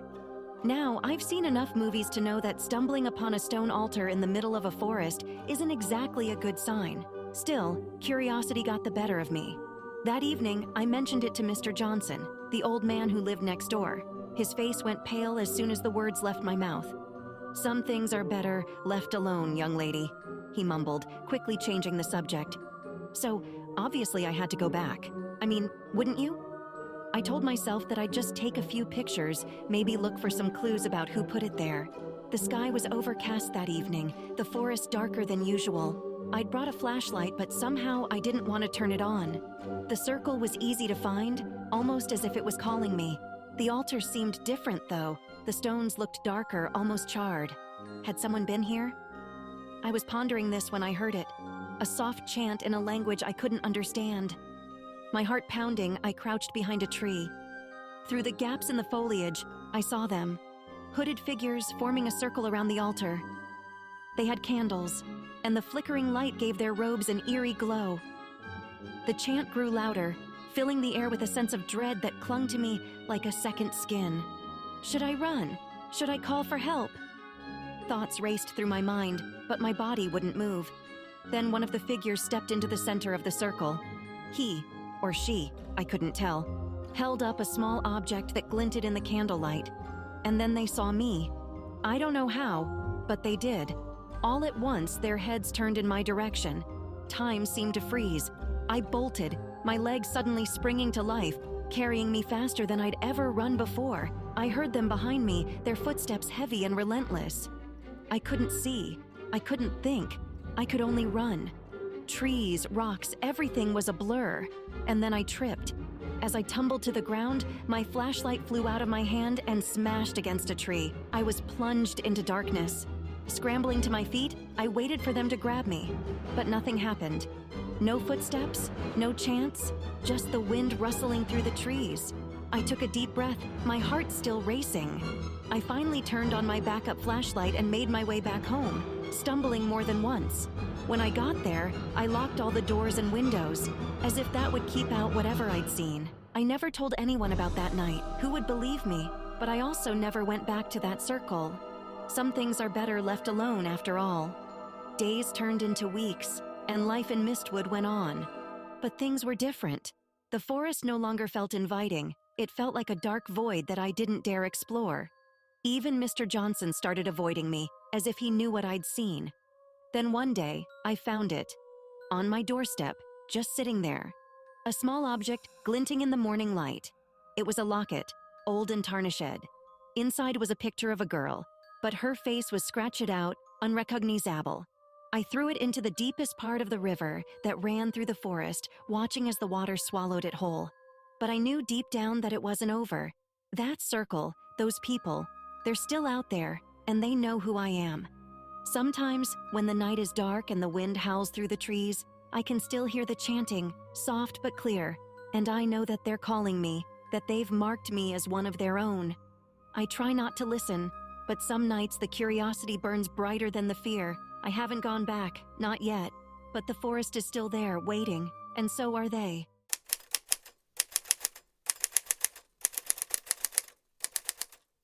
I've lived in this little town all my life, and there's a rule we all follow. Don't go into the forest after dark. Sounds like something out of a fairy tale, right?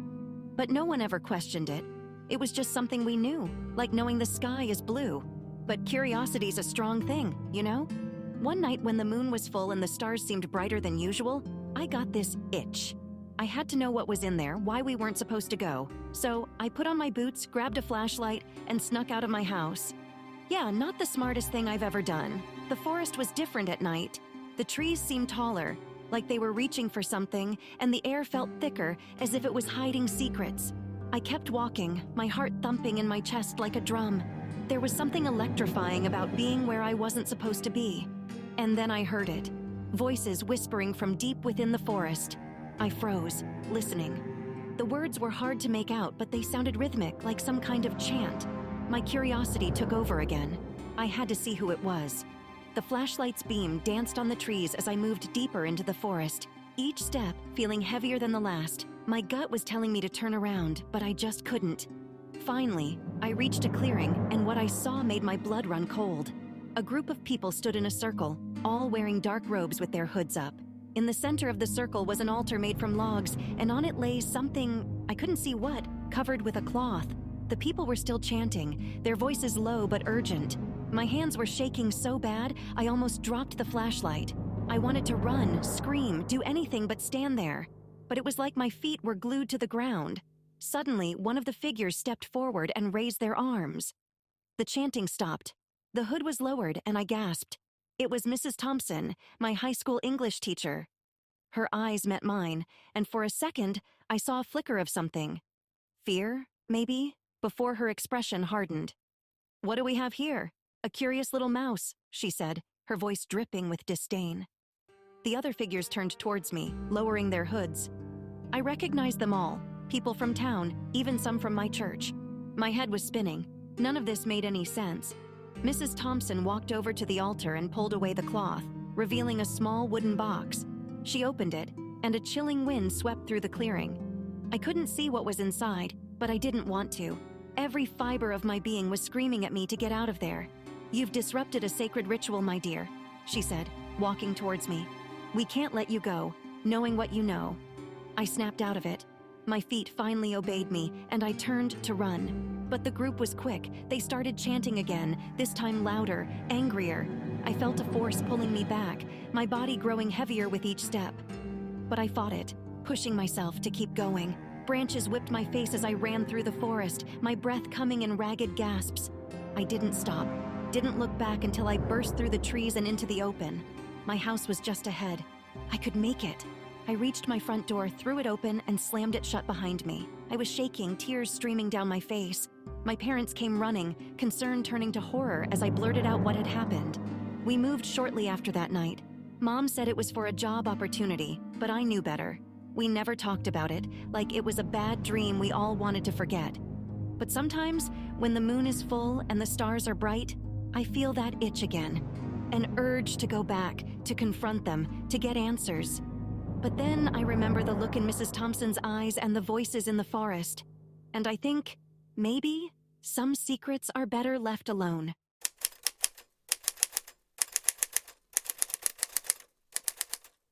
You ever get that feeling? You know, when something's just off? I felt it the moment my buddy Alex and I stepped foot on that old fishing boat in Marrow Bay. The boat was called the Sea Serenade, but nothing about it felt like a serenade, more like a funeral dirge. We were supposed to be having a boys' weekend, fishing, maybe knocking back a few cold ones. Both of us were sick of the daily grind. We figured the ocean would wash all those worries away. But as soon as we pulled out of the harbor, the fog rolled in, thick and heavy, like wading through a swamp. "Hey man, this fog's crazy, huh?" I said, trying to shake off the unease crawling up my spine. "Yeah, totally," Alex replied, gripping the wheel a bit too tight. "But we'll be fine. I've got GPS and all that." A few hours in, we hadn't caught a thing, and the fog hadn't let up either. That's when we saw it, a ship in the distance, barely visible through the haze. It looked old, real old, like it had been through 100 storms and lived to tell the tale. "Yo, let's check it out," Alex yelled, the thrill in his eyes breaking through the fog. "It looks abandoned." Against my better judgment, we veered toward the ship. My gut was screaming at me to turn around, but curiosity had me in its grip. As we got closer, I could make out the name on its decaying hull, Siren's Lament. We tied our boat to the larger vessel and climbed aboard, each step on the wooden deck creaking and groaning under our weight. "Man, this place gives me the creeps," I whispered. The air felt heavy, almost suffocating. "Ah, come on. Where's your sense of adventure?" Alex chuckled, but even he seemed a bit rattled. We decided to explore the lower decks. The narrow stairways led us through dark, empty rooms, their walls lined with rotting wood and rusty nails. The air grew colder, and that uneasy feeling wrapped around me like a straitjacket. Finally, we entered what seemed like the ship's hold. It was filled with old crates and barrels, covered in layers of dust and cobwebs. One of the crates was half open, revealing a set of antique-looking navigation tools. "Cool, man, look at this stuff," Alex exclaimed, picking up a rusty compass. As he held it, the needle spun wildly before settling, pointing right at him. We both laughed nervously. "Guess it's seen better days," he said, putting it back. That's when we heard it, a soft, haunting melody that seemed to come from nowhere and everywhere at once. "Yo, you hear that?" I whispered, my voice shaky. Yeah," Alex stammered. "Probably just the wind, man." The sound grew louder, filling the room like a choir of lost souls. My heart was pounding in my chest as we turned to leave. As we made our way back, the walls seemed to close in on us and the stairs felt endless. My mind was racing and every creak of the wood sounded like a whispered warning. When we finally reached the deck, it was in complete disarray. Ropes and anchors were strewn about like a hurricane had just passed through. "Our boat! Where's our boat?" Alex yelled, his eyes wide with panic. It was gone. The rope that had tied our boat to the ship lay on the deck, cleanly cut. No, no, no, this can't be happening," I muttered, my head spinning. We heard the melody again, but this time it was accompanied by soft laughter, so sweet and yet so menacing. "Who's there?" Alex screamed, but there was no reply, just the laughter fading into the distance. We were stuck, trapped on this ghost ship. Our phones had no signal, and the ship's radio only produced static. It felt like the ship itself was alive, taunting us, watching us. Hours turned into days, or maybe it was the other way around. Time lost all meaning. We rationed our food and water, trying to stay sane, but the laughter and the melody never stopped, always reminding us that we weren't alone. Then, one day or night, I couldn't tell anymore. I woke up to find Alex missing. I searched the ship, screaming his name until my voice was hoarse. I found him in the hold, standing next to the crate, holding the rusty compass. Except this time, the needle wasn't spinning. It was perfectly still, pointing right at me. "Alex, man, what are you doing?" I yelled, but he didn't respond. His eyes were empty, soulless. And then he spoke, but it wasn't his voice. It was that haunting melody, turned into words I couldn't understand, words that made my blood run cold. The next thing I remember is waking up on our boat, back in Morro Bay, the morning sun shining down on me. There was no sign of the ghost ship, no sign of Alex. It was like waking up from a nightmare, except this was no dream. I was alone, surrounded by other boats and people going about their day as if nothing had happened. I told the authorities, but they didn't believe me. Said I'd probably had too much to drink, that I must have gotten lost in the fog. But I know what happened. And every night, as I lay in bed, I still hear that melody, that laughter, pulling me back to the siren's lament. I fear I'll never escape it, that one day it'll come for me, just like it did for Alex. So, if you ever find yourself in Morro Bay, steer clear of the fog, and whatever you do, don't go looking for ghost ships. You might just find one.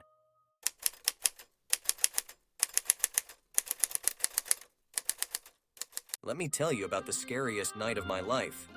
My buddies and I, all eager to make some memories, decided to rent a boat for a weekend. You know, one of those small motorboats that can fit like 6 people. Yeah, it was me, Danny, Kate, and Sarah. We hit the water, stocked with snacks and a few beers, aiming to explore Crescent Bay. The place was supposed to be super beautiful. I even brought my new camera to capture the views. The first day was everything we'd hoped for. Blue skies, the smell of salt water, and a killer sunset. We swam, told jokes, and talked about old times. As the sun dipped below the horizon, we anchored near a tiny, uninhabited island. We lit a campfire on the shore and spent the night there, sleeping on the boat. But it was the second night when things got, well, really weird. We were a bit further out this time, surrounded by endless water. The sky was clouded over, no moon or stars. We chatted and played cards. Time seemed to fly. Then Danny said, "Hey guys, look at that." Out in the distance, another boat appeared. It looked old and ragged, like it hadn't been touched in years. No lights, no sound, just silently drifting toward us. "That's a bit creepy," Kate muttered. "Should we move?" Sarah looked anxious. "Let's just watch for now," I said, trying to act calm. It drifted closer and closer until it was maybe 50 feet from us. That's when we realized there was nobody on it. No one steering, no passengers, nothing. "I don't like this," Danny said. "This feels wrong." "Same," Kate added. "Let's move away." We all agreed. I turned the key to start the motor, but it wouldn't budge. I tried again and again. Nothing. "Come on, not now!" I groaned. Danny and I checked the engine, but everything seemed fine. "Maybe it's a dead battery?" Sarah suggested. "No, it can't be. Everything was working perfectly earlier," I said, frustrated and a bit freaked out. By then, the ghost ship had drifted even closer. We could see its torn sails and rotted wood. It felt like the ship was pulling us in. But that's crazy, right?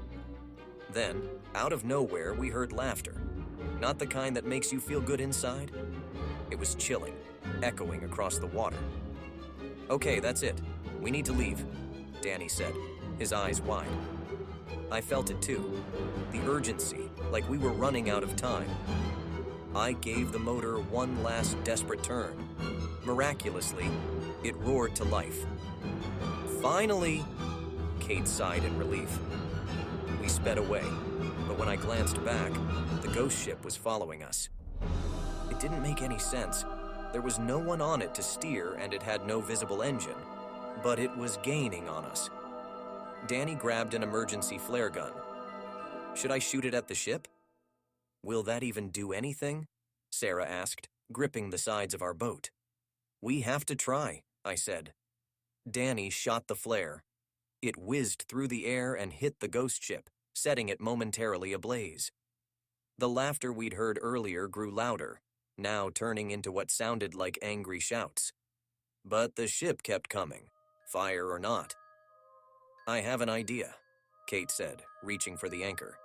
"Maybe we can get away if we make a sharp turn and confuse it." Worth a shot, right? I made the turn as Kate dropped the anchor. For a moment, it looked like we'd pulled it off. The ghost ship veered off course. But then, it corrected itself, turning back toward us. Only now it was moving faster. "What do we do?" Sarah screamed, terror filling her voice. Then the engine died. Again. It just shut off, as if something had drained its life. We were sitting ducks. "We need to jump," Danny said, frantic.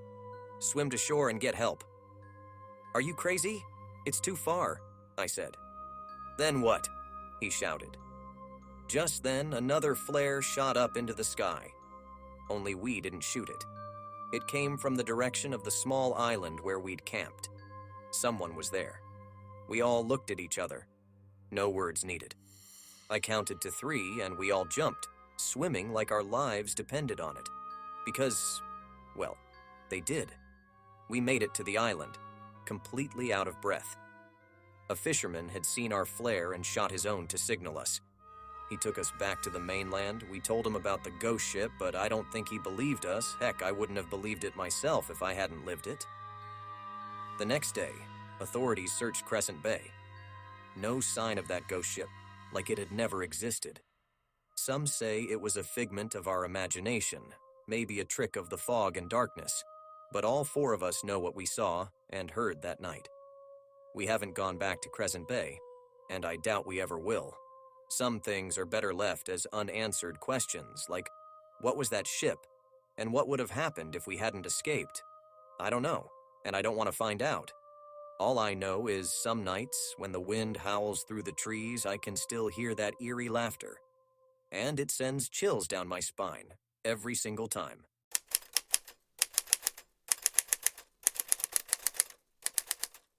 Man, I never thought I'd end up on a boat. Always had a thing for solid ground, you know? But life has a way of throwing curveballs.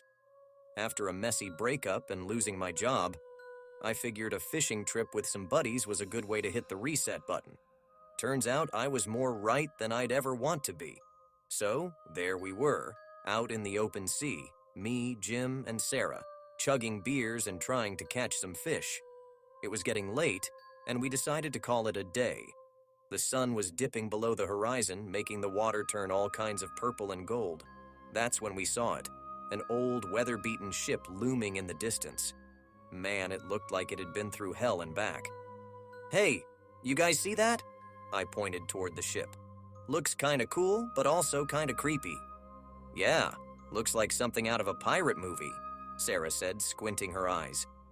Jim started the engine. "Let's get closer. Maybe it's a tourist thing." As we got closer, though, it was pretty clear that this ship wasn't hosting any luau's or historical tours. The thing was falling apart. Wood rotten, sails torn, and no sign of life whatsoever. "Hey, let's go on it. Could be like a real-life treasure hunt," Jim said with a grin, obviously a bit too buzzed. Sarah looked uneasy. "I don't know, guys. It feels weird. Like, super weird." "Come on, it'll be fun," Jim said, steering our boat alongside the ship. So we boarded. It was just as creepy up close. The air felt heavy, like it was holding on to years of untold stories. There were old cannons, rusty and broken, a helm that looked like it hadn't been touched in centuries, and a feeling like we definitely shouldn't be there. "Wow, this is insane," I said, snapping some pics on my phone. "Imagine the stories this ship could tell." We started exploring the ship, and man, it felt like we'd stepped into another world. Or like a really messed up episode of some ghost hunting show. Everything was covered in a thick layer of dust, except for a journal we found in what looked like the captain's quarters. "I'm gonna read it," Jim said, flipping it open. "Maybe don't," Sarah suggested. "Feels kind of personal, don't you think?" Jim read aloud anyway. "May 13th, 1823. The crew's gone mad, seeing things that aren't there, talking to the sea. I fear the ship is cursed. Must abandon soon." "Okay, can we go now?"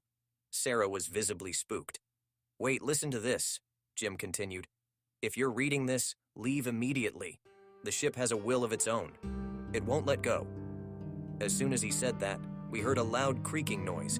It felt like the ship itself had heard Jim's words. I laughed nervously. That's our cue to get the heck out of here." We rushed back to where we left our boat, but it was gone. Like, completely gone. Vanished. "Where's our boat?" Sarah screamed, panicked. "It can't just disappear." Jim was freaking out too. Just then, the old ship groaned and started moving. We were drifting farther and farther from where we'd come. My phone had no signal, the sky was turning pitch black, and the only light was the dim glow of my phone's flashlight. This was a nightmare. "Guys, we gotta find a way to stop this ship," I said, feeling a surge of dread flow through me. We scoured the ship for anything, a control room, an engine, something. Finally, we found a room filled with old maps and navigational tools. In the middle of it was a huge compass, but the needle was spinning uncontrollably. "Hey, look at this," Jim said, holding up an old rusty key. "Think it might shut this thing down?" Only one way to find out. We started trying the key in different locks we found around the room. Nothing happened. Then I noticed a small chest in the corner, almost hidden in the shadows. We tried the key, and it fit. Inside, there was another journal, but newer, and an old, ornate dagger. "Guys, maybe we can use this," I said, holding up the dagger. But as soon as I touched it, I felt a jolt of energy shoot up my arm. Suddenly, the ship jolted to a stop. "You did it!" Sarah hugged me tightly. "Yeah, but how do we get back?" Jim looked worried. Just then, we heard a motor in the distance. It was a Coast Guard boat. They'd been looking for us after we were reported missing. We were saved. But as we boarded the Coast Guard boat, I looked back at the old ship. For a moment, I swear I saw a figure standing at the helm watching us. And I knew, deep down, that the ship was alive in some way, maybe even grateful. Still gives me the chills to this day thinking about what could have happened if we'd stayed. We never found our boat, and the Coast Guard couldn't find the old ship when they went back to look for it, like it had vanished into thin air. But sometimes when the sea turns purple and gold during sunset, I think about that ship, drifting in the abyss waiting for its next unsuspecting visitor. And I thank my lucky stars it's not me.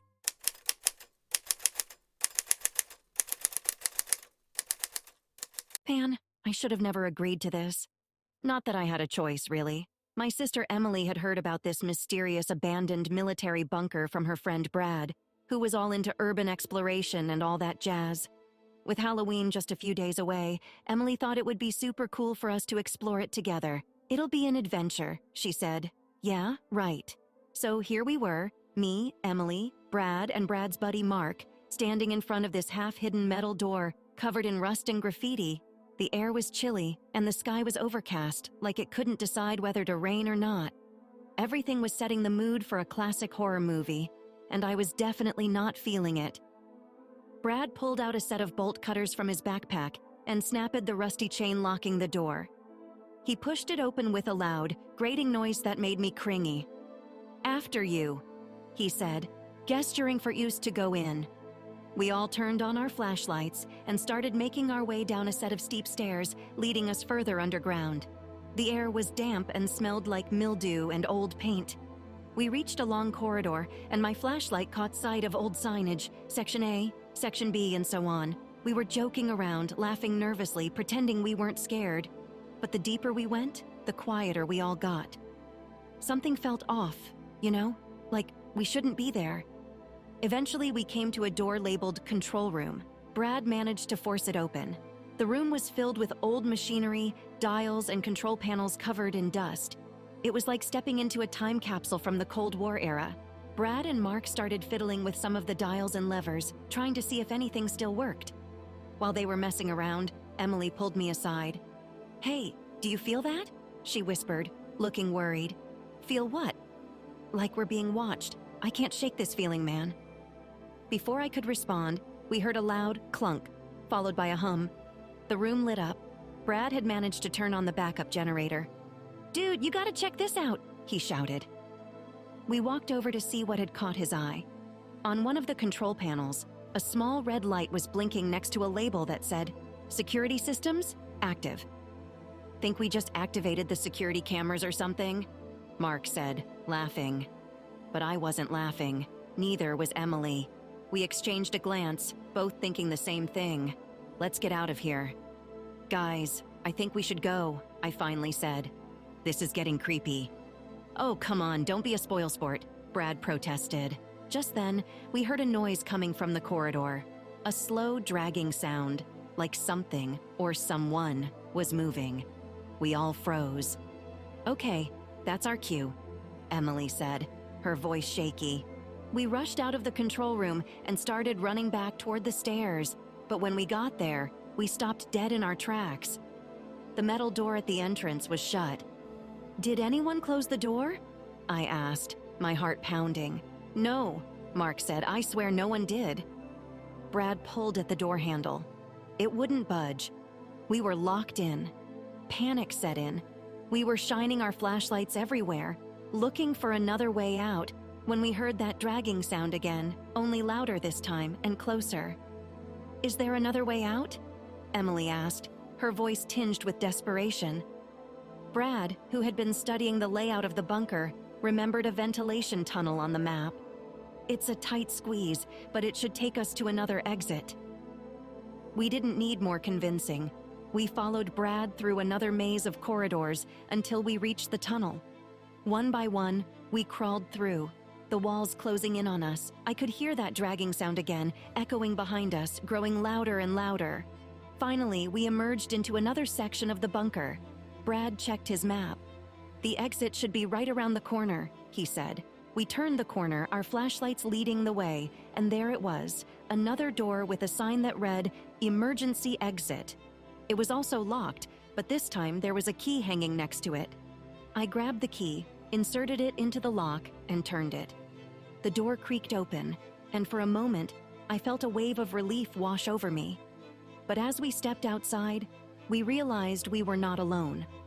Standing there, just a few feet away, was a figure in a tattered military uniform. His eyes, or what should have been his eyes, were dark voids staring right at us.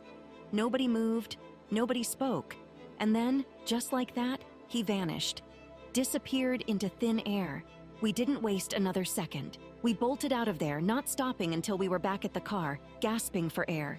To this day, we never talk about what happened, but I know we all feel it.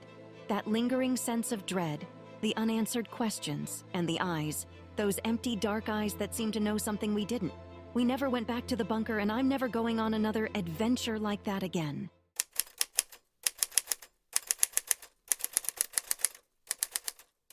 I woke up with my head pounding, like someone was smashing it with a hammer from the inside. My eyes flickered open, struggling to adjust to the dim light.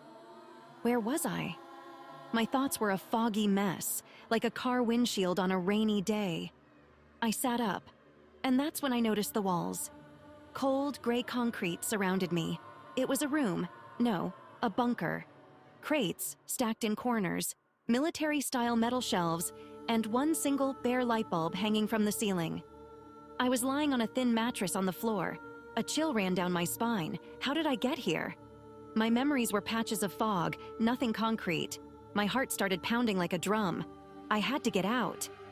I stumbled to my feet, wobbly, like a baby deer learning to walk. A door loomed on one side of the bunker. I rushed to it, yanked at the metal handle, but it wouldn't budge. Locked. Of course, it was locked. I felt like a rat in a trap. Okay, think. I scanned the room, desperate for something, anything to help me get out. My eyes landed on a table across the room, cluttered with tools and, yes, a set of keys. My heart leapt. As I reached for the keys, I noticed something else on the table. A photo of me, smiling like everything was right in the world. My breath hitched. This was planned. Someone brought me here, but why? Snatching the keys, I rushed back to the door, fumbling to find the right one. Finally, a click. The door swung open with a creak that echoed in the empty space beyond. A corridor, dimly lit, stretched out in front of me. I stepped out, my bare feet cold on the concrete floor. The door slammed shut behind me with a finality that shook me to my core. I started walking, or more like running, not knowing where I was going, but just needing to get out. The corridor twisted and turned like a maze. Every so often, doors appeared on either side, but I didn't dare open them. Finally, I reached a dead end, a ladder leading up to a hatch. Freedom? I had no time to think. I climbed. My hands were sore, my muscles aching, but I reached the hatch and pushed. It wouldn't budge. Panic seized me. Was I stuck here forever? I pushed again, harder, putting every ounce of strength I had left into it. Finally, it moved, and the next thing I knew, I was out, breathing in the cold night air. But where was I? It was dark, the only light coming from the moon above. Trees surrounded me, a forest. How far was I from civilization? Was I even safe? I started walking, my feet aching with every step. Finally, I saw it. A light in the distance, a house, salvation. My pace quickened, a newfound energy surging through me. I reached the front door, about to knock, but then I stopped. What if this was all a trap? What if this house was where it all started? Paranoia filled me, but I had no other option. I knocked. Footsteps approached, slow and deliberate. The door creaked open, and an old woman appeared, her face lined with years of worry. "Oh, my dear, what are you doing out here in the middle of the night?" I opened my mouth to speak, but no words came out.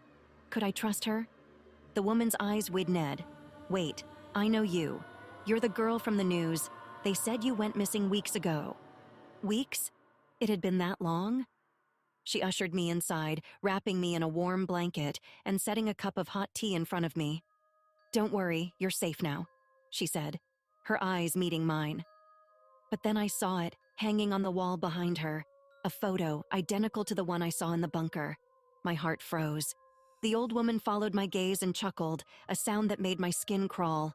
"Ah, I see you found my little keepsake. You know, you're not the first to escape the bunker, but you will be the last." My eyes widened in terror. It wasn't over, it was just beginning. And as she moved closer, a sinister smile on her face, I realized the true horror. I had escaped one prison, only to find myself trapped in another, and this time, there was no way out.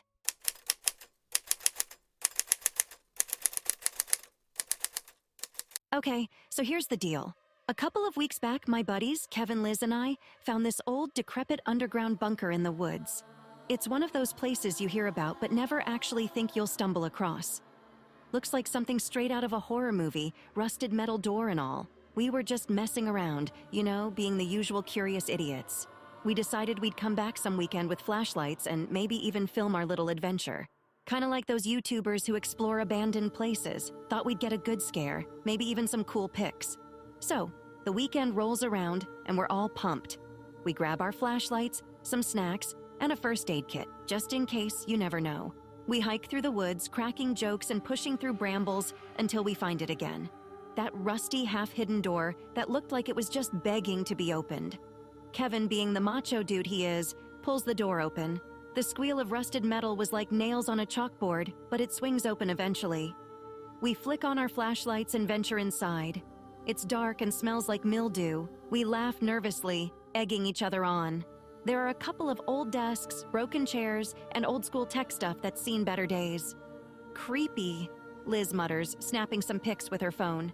We explore room after room, finding nothing but more dust and decay, until we reach this one room at the end of a long hallway. The door's already slightly open, and I get this uneasy feeling. You know, like something's off, but you can't put your finger on it? Yeah, like that. "Let's check it out," Kevin says, pushing the door open. It's colder in there, way colder. This room's different. There are markings on the walls, weird symbols and stuff, like someone was trying to keep something away, or in. The center of the room has a huge metal hatch on the floor, like those submarine ones you see in movies. Without missing a beat, Kevin walks over and starts fumbling with the hatch. "Don't," I say, my voice almost a whisper. Something doesn't feel right. "Oh, come on," he laughs. "It's probably just an old storage or something." With a grunt, he pulls the hatch open. A blast of cold air hits us, and the darkness below looks like it swallows the beam of our flashlights. No one says anything for a moment. I swear I hear something, like a faint, distant whisper coming from below. "I'm going down," Kevin announces, breaking the silence. Before we can stop him, he starts descending the built-in ladder. "Kevin, don't!" Liz shouts, but he's already out of sight. We wait. 1 minute, 2. Then we hear a scream, a blood-curdling scream that I know is Kevin's. Liz and I exchange horrified glances and bolt. We slam the hatch shut, panting, hearts racing. Then we run out of that bunker like bats out of hell, not stopping until we're out of the woods and back in the safety of daylight. We call the cops, who show up with a search team. They go down into that bunker, into that room, and find the hatch open. But no sign of Kevin. Just gone. Vanished into thin air.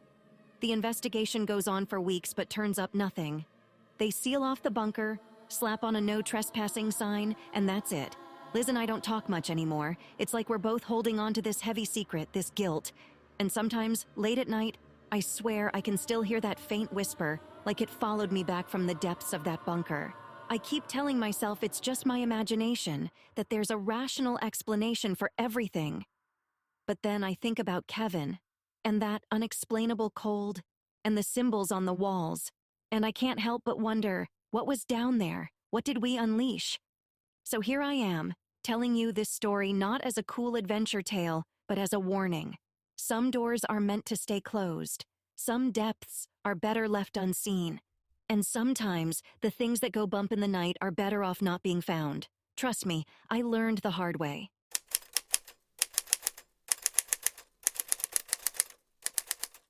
I've always been a fan of spooky stuff.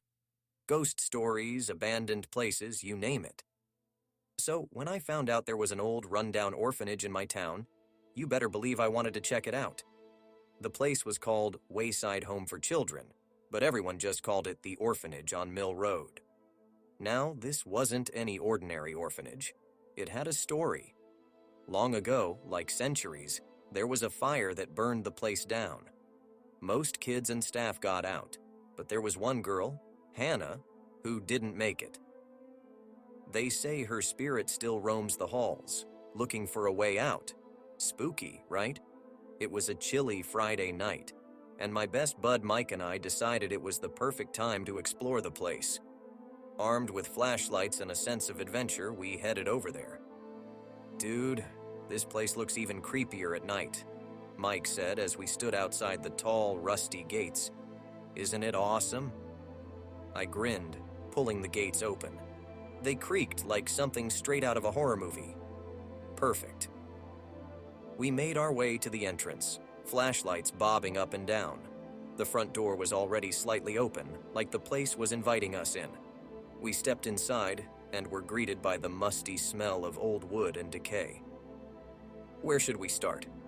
Mike asked, sweeping his flashlight across the dark foyer. "Let's find Hannah's room. It's supposed to be where she's most often seen," I said, my excitement growing. We wandered through the halls, our flashlights revealing peeling paint and broken furniture. Finally, we reached a room at the end of a long corridor. The door had the name Hannah carved into it. "Looks like we found it," I said, pushing the door open. It was heavier than I thought and opened with a loud groan. The room was small with faded pink walls. A small charred bed sat in one corner, and an old doll lay on the floor, its eyes missing. Mike was visibly shaken. "Man, this is getting too real. Are we sure about this?" "Come on, where's your sense of adventure?" I picked up the doll and jokingly said, "Say hi to Hannah." Just then, the air turned ice cold, and I swear I heard a little girl giggle. I dropped the doll. "Did you hear that?" I asked, my heart pounding. "Yeah," Mike said, his eyes wide. "I think we should go." "We can't leave now. We have to see this through," I insisted, though my courage was faltering. We stood there for what felt like hours, but was probably only a couple of minutes. Then, out of nowhere, the door slammed shut behind us. We both jumped.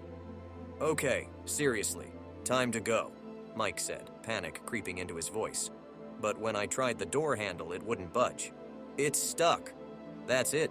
I'm getting out of here, door or no door," Mike said, backing away. Suddenly, a soft voice echoed in the room, singing a lullaby. "Hush, little baby, don't say a word." My flashlight flickered, and I caught a glimpse of a little girl standing near the bed. She looked up, and I swear her eyes met mine. My flashlight went out completely, plunging us into darkness. "Run, Mike, run!" I screamed, gripping his arm as we stumbled toward the door. I slammed into it with all my weight, and this time it burst open. We didn't stop running until we were outside, gasping for air. Was that her?" Mike stammered.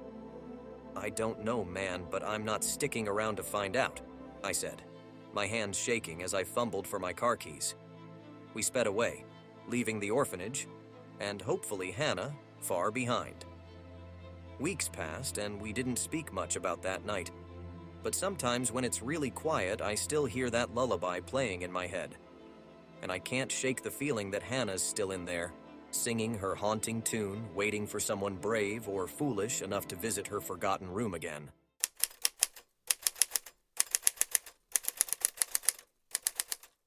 You know how they say some places just give off bad vibes?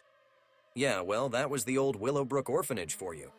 Set on the outskirts of our small town, it was a run-down, creepy place that had been abandoned for years.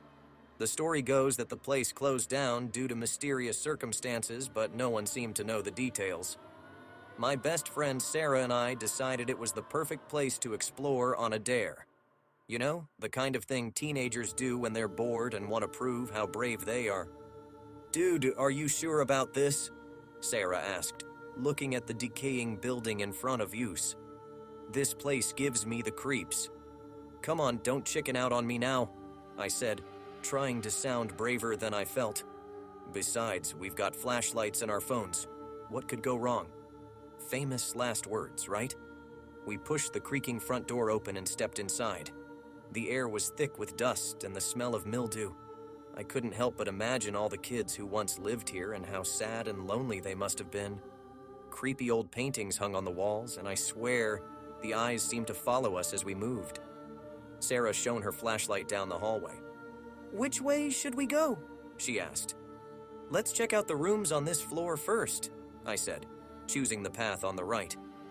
We peeked into a few rooms, finding nothing but more dust and cobwebs.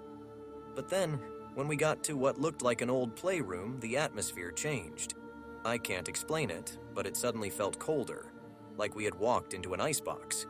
And that's when we heard it, soft laughter coming from somewhere in the room. Did you hear that?" Sarah stammered. "Yeah," I replied, my voice shaky. "Let's get out of this room." We quickly left and continued down the hallway, thinking it was all in our heads. But the feeling of unease grew stronger. When we reached the end of the hall, we found an old wooden door with the words Headmaster's Office barely visible on it. "Should we go in?" Sarah asked. "I mean, we've come this far, right?" I turned the rusty knob, and the door creaked open. The room was dark, but what caught our attention was an old wooden desk covered in papers. I picked up a few, trying to read them, but they were too faded. And then, just as I was about to say, "Let's go back," I saw it. A picture frame face down on the desk. Curiosity got the best of me, and I picked it up. The glass was cracked, but the photo was of children, kids who must have lived in the orphanage. "Whoa, check this out," I said, showing the photo to Sarah. But as we looked, we both felt a sudden rush of cold air behind us, like someone had walked past. Instinctively, we turned around, shining our flashlights toward the back of the room. And that's when we saw her, a small figure standing in the corner facing the wall. Our hearts were pounding. It was a little girl wearing an old-fashioned dress, and her hair was a mess of tangles. "Hey, are you okay?" Sarah asked softly, taking a step closer. No response. "Hello? Can you hear us?" Just then, the little girl started to turn around, and I kid you not, her eyes were completely black. No pupils, no whites, just pitch black. And she grinned at us, a wide, eerie grin that sent chills down my spine. We didn't think twice. We bolted out of that office, slammed the door behind us, and ran as fast as we could all the way out of the orphanage. As we reached the front door, I heard it again, the soft laughter echoing behind us. We didn't stop running until we were back at our bikes, hearts pounding and out of breath. "Dude, what was that? What did we just see?" Sarah said, her eyes wide with terror. "I don't know," I replied, still shaken. "But I do know one thing. We are never going back there. Ever." From then on, we avoided even talking about the Willowbrook Orphanage. But sometimes, late at night, when I'm lying in bed, I can still hear that soft laughter echoing in my ears. And I know I'll never forget the black-eyed girl in the corner of that room. You see, some places are better left abandoned, because you never know what's still lingering there, waiting for curious souls to wander in.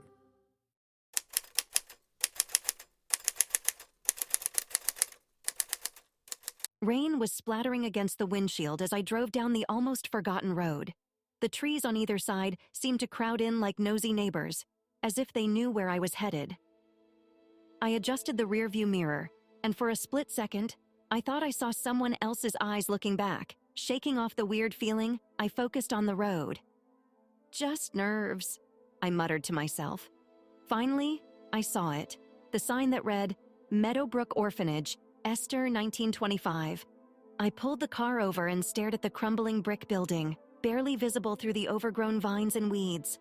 Something was pulling me here, something more than just the story that Grandpa used to scare me with when I was a kid. See, according to Grandpa, there used to be an orphan girl named Emily, who looked a lot like me, and had the same name. No one ever adopted her, and one day, she just disappeared. No records, no nothing, like she'd never existed. The place was shut down in the 60s and has been collecting dust ever since. Local legend said she still roams these halls, waiting for a family that never comes. After triple-checking my flashlight and phone were fully charged, I headed in. The front door creaked open as if announcing my entrance to the ghosts of the past. I flicked on my flashlight, and the beam cut through the darkness, showing old broken furniture and peeling wallpaper. I began to explore, my footsteps creating echoes that seemed to last too long. When I reached what seemed to be a playroom, I froze. There, among the faded drawings and long-forgotten toys, was a photo. It showed a group of children, and in the back row, a little girl who looked just like me. Same curly hair, same eyes, same freckles. The name tag on her dress said Emily. My heart was pounding as I continued deeper into the building. I had to know more, had to understand what was going on. I found the office, papers strewn everywhere, a typewriter covered in a century's worth of dust. On the desk, a ledger caught my eye. I flipped it open and started scanning the pages. There it was. Emily, admitted 1957. No departure date listed.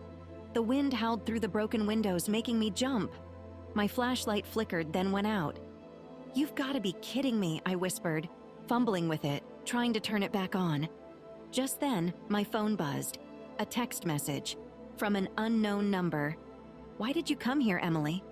My hands were shaking so much I almost dropped the phone. I started backing out of the room but stopped when I heard soft footsteps, like a child's, coming closer. Another text. "Don't you remember? You belong here, Emily." I broke into a run, not looking back, not caring where I was going, just needing to get out. I finally saw the front door and bolted towards it. As I reached for the handle, it swung open on its own. I sprinted to my car, fumbled with the keys, and finally jammed them into the ignition.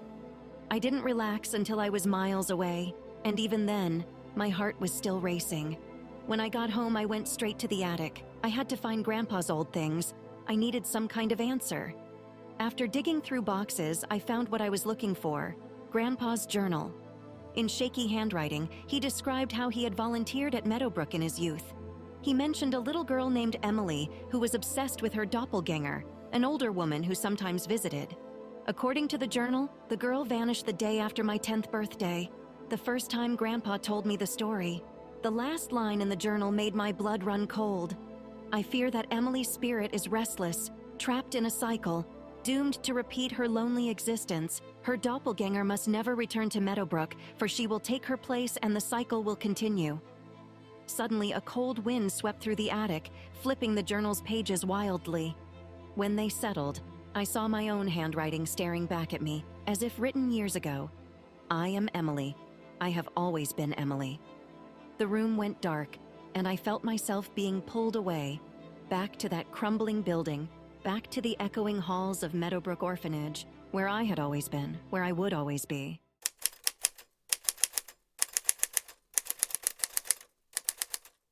I always thought IKEA was a great place to get lost in.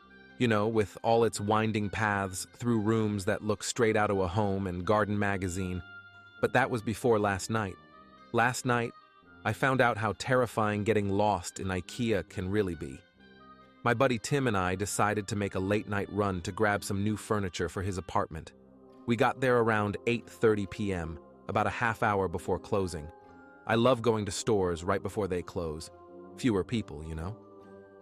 "Hey, you think we got time to try the meatballs?" Tim asked as we walked through the entrance. "Nah, let's just grab what we need and bounce. Maybe another time?" We grabbed a yellow bag and started to make our way through the maze of showrooms. Tim was looking for a new bookshelf, and I was eyeing some of those cool desk lamps.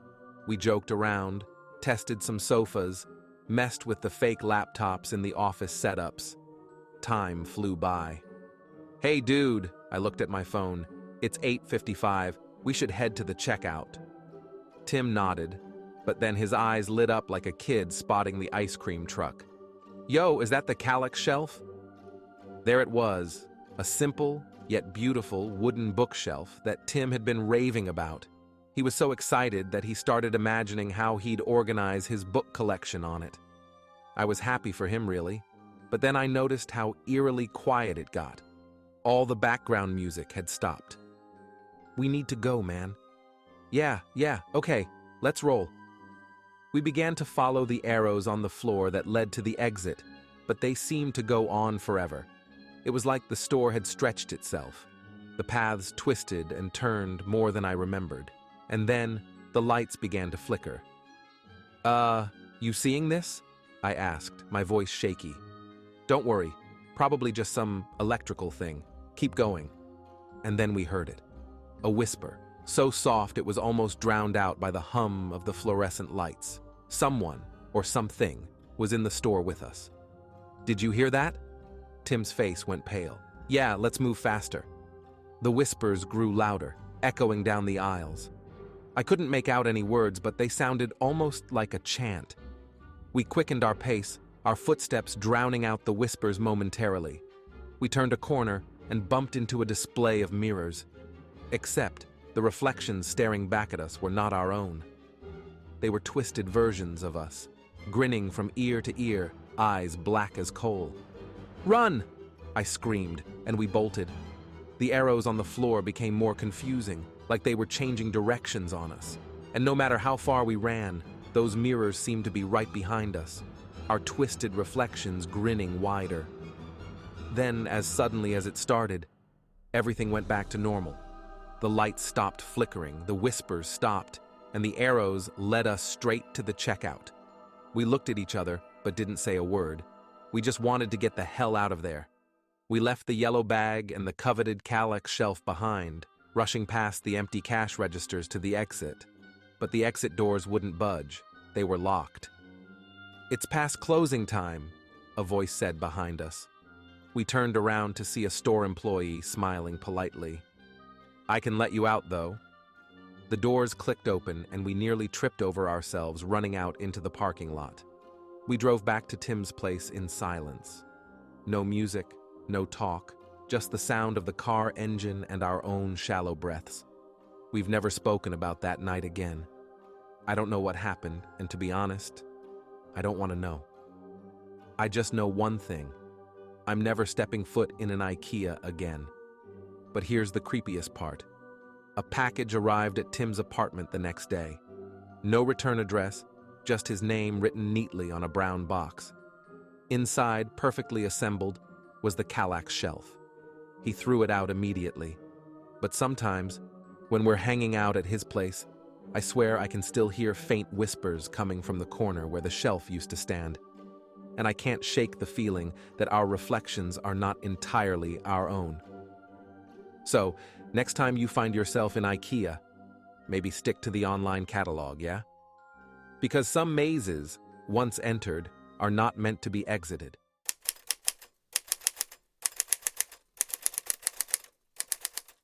Man, it was just supposed to be a quick trip to IKEA. Get in, grab a desk, maybe some meatballs, and get out. But nothing's ever simple, right? I went in the late afternoon, thinking it'd be quieter. It was, but maybe too quiet. The place was practically empty except for a few employees and some tired-looking couples arguing over color schemes. The overhead lights shone brightly on the neat rows of furniture, making everything look like a stage set. Anyway, I made my way to the office furniture section, and that's when I first felt it. A weird tingle at the back of my neck, like someone was watching me. I glanced around, saw nobody, shrugged it off. Maybe I was just tired. I started examining desks, pulling out drawers, and checking for sturdiness. Then I heard it. A whisper. It was so soft that I thought I was imagining it. "Don't." That's all it said. I stopped and looked around again. Still, no one. The silence felt heavy, and that tingle at the back of my neck got stronger. "It's just your imagination," I told myself. I decided on a desk and jotted down its aisle and bin number, time to head to the self-serve area. As I was walking, the whisper came again. "Don't go." I stopped dead in my tracks. That wasn't my imagination. It was clearer this time. Still whispery, but definitely there. I looked around, even checked under the display beds and behind the curtains. Nada. My heart was pounding. This was getting too weird. I decided to grab the desk and bolt. The sooner I was out, the better. But as I turned to leave, the whisper became a chorus of whispers surrounding me. "Don't go. Stay." I broke into a sprint. Screw the desk. I just wanted to get out of there. The whispers followed me. I couldn't tell where they were coming from. It was like they were inside my head. I finally reached the self-serve area. It was deserted. Those huge shelves loomed over me, filled with flat boxes of furniture. I felt trapped, like a rat in a maze. The whispers were incessant now, drowning out my thoughts. "Stay, stay, stay." In a panic, I grabbed my phone to call for help. No signal. Of course. Just then, one of the towering shelves shuddered. I stared at it, disbelieving. Then it shuddered again and began to tip. It was falling right towards me. I dodged just in time, crashing into another shelf and sending boxes tumbling down. The fallen shelf lay where I had been standing seconds ago. I couldn't breathe. My heart was a jackhammer. The whispers stopped. I heard footsteps, quick, purposeful. An employee rounded the corner, his face pale. "Is everything okay? We heard a loud noise." I couldn't speak. I just pointed at the fallen shelf. The employee called for backup, and soon enough, other staff members were there, lifting the shelf and cleaning up. They apologized, offered me gift cards, and assured me they'd look into it. "Must have been a faulty shelf," the manager said, clearly relieved that I wasn't hurt. But I wasn't so sure. As I finally left IKEA, still shaking, I couldn't shake off the feeling that something else had happened, something I couldn't explain. The whispering had stopped, but the feeling remained. I couldn't get rid of the chills that ran down my spine. As I drove home, I glanced at my rearview mirror, half expecting to see something, or someone, in the back seat. Nothing was there, but the feeling lingered. Even now, as I sit in my living room writing this all down, I still feel it. Like I left a part of myself back in that IKEA, and whatever it was that whispered to me, kept it.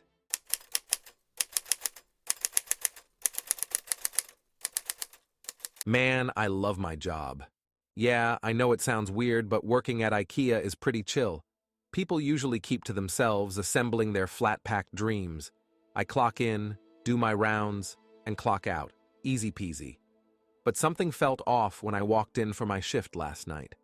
Mike, the guy who's always cracking dad jokes by the coffee machine, gave me this weird look as I punched in my code. "Hey Mike, how's it going?" I tried to keep things normal. "Fine," he muttered, not meeting my eyes. "Everything's fine." Okay, weird. But hey, we all have off days, right? As I walked through the showroom, I couldn't shake the feeling that something was just not right. Sarah, from the lighting section, who usually greets everyone with this radiant smile, seemed lost. She was staring at a shelf full of LED bulbs as if she was trying to solve a Rubik's Cube. "Sarah, you okay?" I asked, concerned. "Sure, I'm just figuring out something," she replied, her voice shaky. I moved on, brushing off the weirdness. But as I hit the warehouse, I noticed that it was eerily quiet. Even the usual beeping of the forklifts was absent. I found Tom, one of the warehouse guys, standing still, staring at his employee badge as if it was a foreign object. "Tom, you good, man?" He glanced up, startled. "Oh, hey. Yeah, just checking something." He looked back down at his badge, captivated. Something was definitely off. It was like everyone was in some sort of trance. Deciding I had to shake this off, I headed to my section, home organization, my kingdom of shelves, boxes, and closet systems. Might as well get some work done, right? I started by restocking some missing items. But just as I was placing a scubby box on the shelf, I heard a voice, soft but very clear. "Is it real?" I almost dropped the box. "Who said that?" Silence. I looked around. The aisle was empty. "This is getting freaky," I muttered to myself. Then I heard it again. "Is it real? Is it really you?" The voice seemed to come from nowhere and everywhere all at once. My heart was pounding now. I felt a shiver crawl up my spine. I bolted from the aisle, thinking maybe I'd feel safer in a crowd. As I moved toward the main pathway, I glanced at my coworkers. Each one was entranced by something. Mike was still staring at the coffee machine. Sarah was now holding an LED bulb up to her eye. Tom had his badge pressed to his forehead. They were all murmuring something I couldn't make out, their voices harmonizing into a dull chant. I felt trapped, but then my eyes landed on my own employee badge, hanging from my belt. I grabbed it and looked closely. There was something behind the laminated surface, a sort of shimmer. As I stared, my badge began to change. My photo was warping, distorting into something, not me. I was now fully freaking out. My fingers trembled as I clipped the badge back onto my belt. I thought about running for the exit, but something stopped me. A sort of curiosity, a pull. I needed to know what was happening.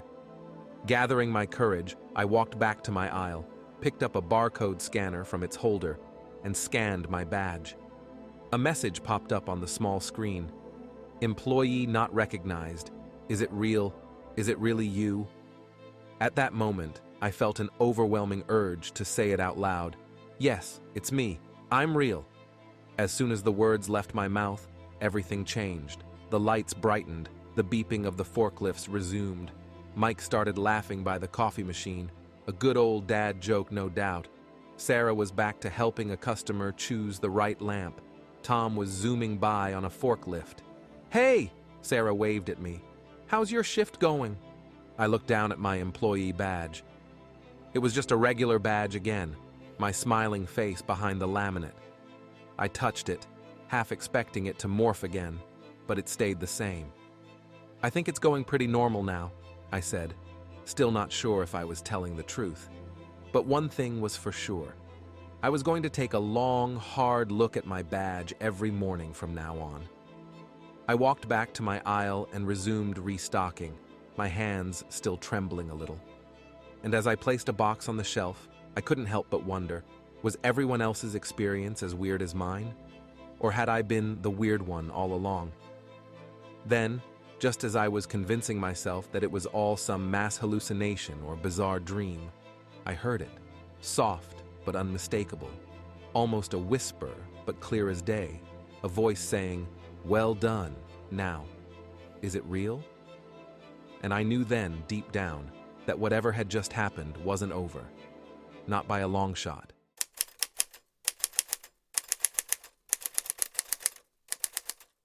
Look, I've been to summer camps before, okay? You do some canoeing, tell ghost stories, and survive on bug juice and marshmallows. Easy peasy. But this summer camp? Man, it was different from the get-go. We arrived at Camp Willowbrook, and everything seemed, well, normal. Kids were running around, counselors were laughing, and there was even a welcome sign that said, "Where adventure awaits." But what caught my eye was the forest surrounding the camp. It was dense. I don't know how to describe it. It's like it was whispering secrets you weren't supposed to hear. Anyway, fast forward to the first night. We're all sitting around the campfire, and this dude named Josh starts telling a story about the Whispering Woods. That's what they called the forest. Apparently, some campers went in years ago and never came out. Everyone's laughing and joking, but I can see the counselors shooting nervous glances at each other. Weird, right? The next morning, my buddy Mark and I decided we'd go check out the Whispering Woods. We were just going to go a little way in and come right back out. No biggie.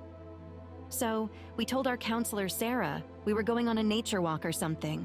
She hesitated, but finally gave us the thumbs up. The woods were darker than they should have been, even in daylight. Every crunch of leaves under our feet seemed to echo way longer than it should. I was about to suggest turning back when Mark tripped over something. It was a small wooden box half buried in the ground. "Dude, should we open it?" Mark asked, holding it up. I didn't like the idea, but hey, we were already there. So, he opened it. Inside was a piece of paper with one word: run. We stared at each other for like 2 seconds before bolting back towards camp. But the more we ran, the more it seemed like the forest was shifting or something. Trees looked unfamiliar, paths twisted in weird ways, and the whispers got louder. Finally, we saw something that made our hearts drop. The same wooden box, right in our path. How was that even possible? "We're going in circles," I gasped out of breath. We were freaking out.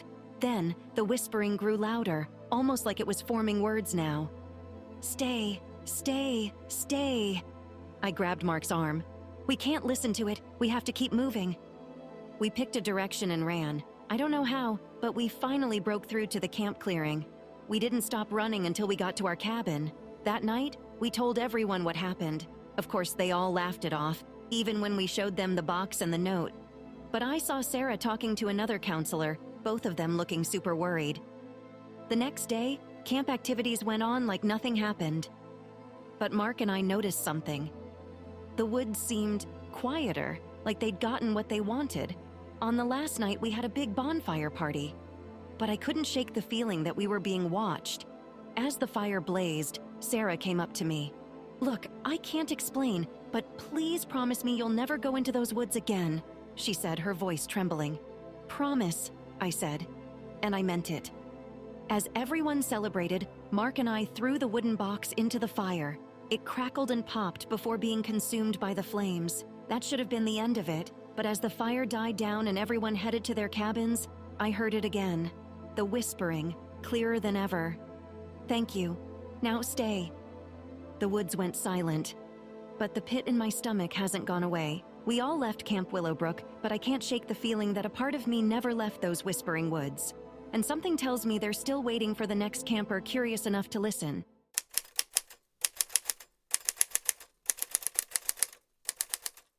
Man, I was pumped about camp. Summer, no school, and a whole lake to swim in? Sign me up. My parents dropped me off and pretty much sped away, happy to get their alone time, or whatever. Didn't matter to me, I was ready to dive into all the camp stuff. Kayaking, bonfires, and all that jazz. First thing they did was assign us cabins. I was in cabin 6 with 3 other dudes, Tim, Mark, and Jake. We hit it off right away, trading stories about school, video games, and what kind of mischief we hoped to get up to. The first couple of days were a blast, but then weird stuff started happening. It was the 3rd night, and we were all lying in our bunk beds, chit-chatting about whatever. That's when we heard it. A sort of whispering sound coming from the corner of the room. We all shut up, looking at each other like, "You hear that too, right?" Tim, trying to act all brave, said, "Probably just the wind, guys." But Mark shook his head. "Wind doesn't whisper, man." We all laughed nervously, but nobody wanted to check it out. We eventually dozed off, telling ourselves it was just our imaginations. The next day, things got weirder. I was walking back to the cabin after lunch when I saw something scribbled on the door. It was a word written in what looked like charcoal. "Leave." "Hey, you guys seeing this?" I shouted to Tim, Mark, and Jake, who were lagging behind. "Yeah, real funny, man. Did you write that?" Tim accused. "Why would I?" I shot back. We wiped it off and tried to forget about it. But that night, the whispers came back, louder this time. We couldn't ignore it anymore. Even Tim was spooked, and Mark suggested we talk to the camp counselors. But Jake said something that made us all freeze. What if it's one of those camp legends? You know, like a ghost or something? We all laughed it off, but nobody slept well that night. The following morning, we went straight to the counselors. They looked at each other, then shrugged it off. "Boys, you've got active imaginations, that's all." Feeling dumb, we headed back to our cabin. But when we got there, our stuff was tossed all around like a tornado hit it. Clothes, sleeping bags, everything. And on the mirror, written in what looked like fog even though the day was hot, was the word "leave" again. We couldn't ignore it anymore. We had to find out what was happening. That night, we came up with a plan. Tim and Mark would stay awake on lookout, while Jake and I went around the camp, checking other cabins and the woods, trying to find anything weird. Hours passed, and just as we were about to give up, we heard it, the whispers, but this time they were coming from outside. We followed the sound, our flashlights shaking in our hands. Finally, we reached a clearing in the woods, and in the middle was an old well, covered in vines and leaves, and the whispers, they were coming from the well. Gulping, I grabbed a rock and tossed it in, expecting to hear it hit the water. But there was nothing, just an endless silence, and then a cold wind blew, extinguishing our flashlights. "Run!" Jake screamed, and we bolted back to the cabin, slamming the door shut behind us. Tim and Mark looked at us like we'd seen a ghost. Maybe we had. We barricaded the door and didn't sleep at all that night. The whispers came and went, but nothing got in. By morning, we were all running on fumes, bags under our eyes, jumpy at every sound. On the last day of camp, we found a note under our door. "Thank you for listening," it said in a shaky handwriting. None of us spoke about it again. We packed our stuff, said our goodbyes, and left Cabin 6 as fast as we could. My parents picked me up, and as we drove away, I took one last look at the camp. I saw the counselors taking down the sign for Cabin 6 and replacing it with a new one. Cabin 7. I never went back to that camp. We never figured out what the whispers wanted or why they thanked us. But every summer since, when the air gets hot and the nights grow long, I hear it again. The whispering wind. And I can't help but wonder if Cabin 7 hears it too.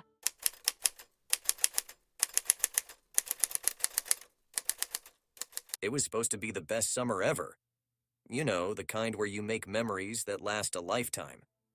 Camp Willow, man. That place was like a dream. Canoes, bonfires, and the woods that stretched on forever. And then there was me, Josh, a kid way out of his comfort zone, surrounded by all my buddies from school. But you know when you get that feeling? That something's off, but you can't put your finger on it? Yeah, I had that the moment we drove past the rusty old sign that said, "Welcome to Camp Willow." The first couple of days were a blast, though. We went hiking, had marshmallow wars, and even prank at the counselors. But I kept catching glimpses of something in the woods, dark shadows flicking past trees. My best friend, Mark, just shrugged it off. "Man, you're just imagining things," he said. Maybe I was, but something felt weird. The counselors told us legends about the forest, stuff like haunted caves and missing people. Spooky tales for the campfire, they said, but their eyes said different. And then it happened.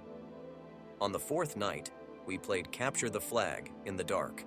Armed with flashlights and walkie-talkies, we divided into teams.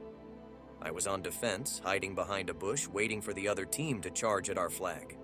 That's when I heard it, a rustling sound, like someone sneaking around. I held my breath, gripping my flashlight, ready to jump out and tag whoever it was. But the rustling got louder, and it wasn't coming from the direction of the game. It was coming from deeper in the woods. My heart raced. I thought about calling it in on the walkie-talkie, but decided to check it out myself. Big mistake. I walked in, my flashlight scanning the darkness. Every little sound made me jump. The crunch of leaves, a distant hoot of an owl.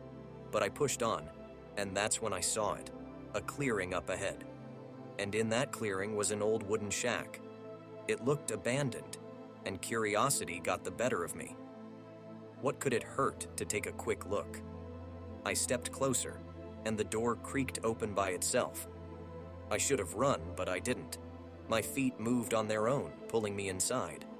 The air turned cold, and I fumbled with my flashlight, pointing it around. Dusty old furniture, cobwebs, and in the middle of the room, an old dusty mirror. As I looked into it, my reflection started to fade, replaced by dozens of eyes staring back at me. Dark, lifeless eyes that seemed to be pleading for something. My heart almost jumped out of my chest and I bolted. I ran like I'd never run before, not stopping until I burst into the clearing where everyone was gathered. I was breathing hard and my hands were shaking. "Where have you been?" Mark asked. "You look like you've seen a ghost." I couldn't bring myself to tell him or anyone. They wouldn't believe me. The night passed and we all went back to our cabins, but I couldn't sleep. Every time I closed my eyes, I saw those eyes staring back at me. The next day, I had to find out what it was. I needed to know. So I waited until everyone was busy with archery and slipped away. I walked back to that clearing, but the shack was gone. Yeah, you heard me right. Gone. Like it had never been there. I searched the woods, but there was no sign of it, like it had just vanished. I felt my skin crawl like I was being watched, and I hurried back to camp. I didn't talk much for the rest of the trip. What was there to say? No one would have believed me. And maybe it was better that way. Sometimes I wonder what would have happened if I'd stayed in that shack, but some questions are better left unanswered. We left Camp Willow the next day, all of us quieter, like the woods had taken something from us. I still hang out with my buddies, but we never talk about that summer. We never talk about the eyes, because deep down, I know they saw them too. And every now and then, when it's dark and quiet, I can feel them, watching me, waiting. And I know I'll never forget those unseen eyes of Camp Willow, ever.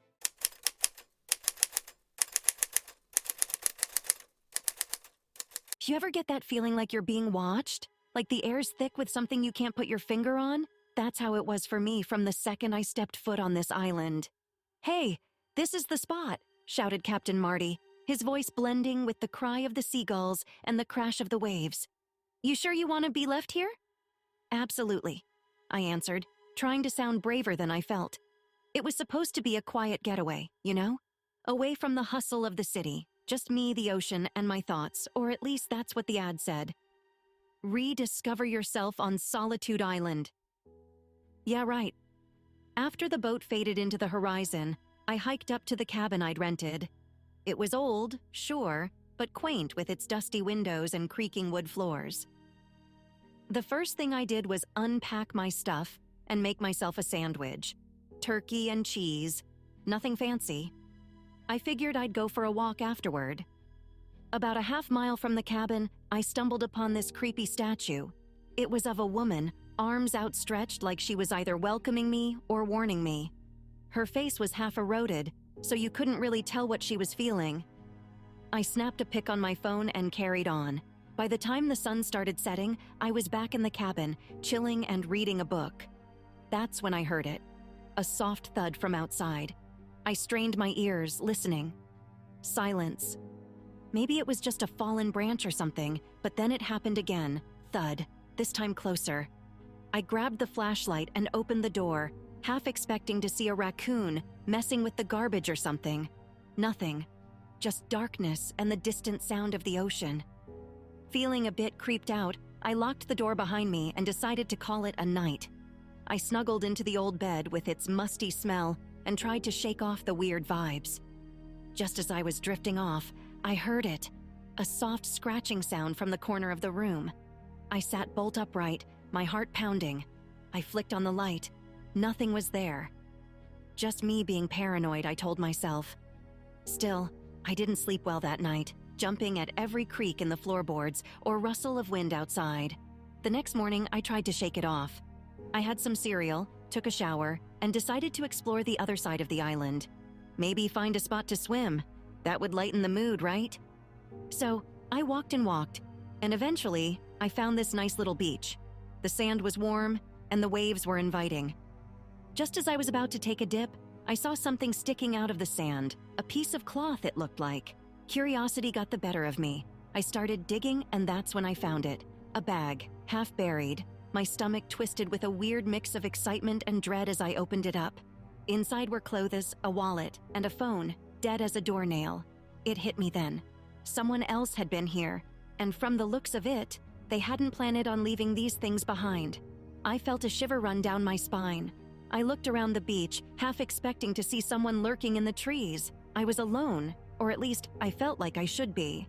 Freaked out, I headed back to the cabin, the bag in tow. Maybe it belonged to someone who stayed here before me. The thought was a bit comforting, but not much.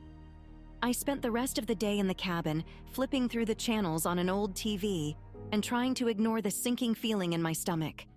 When night fell, I double-checked the locks and curled up in bed, keeping my flashlight close. That's when the whispers started. Faint at first, but getting louder. Like someone was right outside the window, their voice a mumbled secret. My skin crawled. I was too scared to look, too scared to move. Then, just as suddenly, the whispers stopped. Morning couldn't come fast enough. When the first rays of light broke through the curtains, I grabbed my stuff and bolted out the door. I was going to get to the beach and wave down the first boat I saw, ad or no ad. Halfway down the trail, I tripped on something and went sprawling. When I looked back to see what it was, my breath caught in my throat. It was the statue from before, lying on its side, its arms no longer outstretched but pointing in the direction I was heading, as if urging me to go, to run. Not needing any more encouragement, I picked myself up and raced down the trail. When I broke through the tree line and saw the open ocean, I almost cried from relief. I waited there, my eyes scanning the horizon for any sign of a boat. Minutes turned into hours. Finally, just when I thought I couldn't take any more, I saw it, a tiny dot in the distance growing larger. It was the boat coming back for me. As I stepped onto the deck, Captain Marty looked at me with concern. "You okay? You look like you've seen a ghost." I forced a smile, too drained to say much. As the island receded in the distance, I couldn't help but glance back one last time. There, standing at the edge of the shore, was the statue. Only now, its arms were down at its sides, and I swear, it looked like it was waving goodbye. That's when I knew. I was leaving Solitude Island, but a piece of it would always stay with me, hidden, haunting, and whispering secrets I never wanted to hear.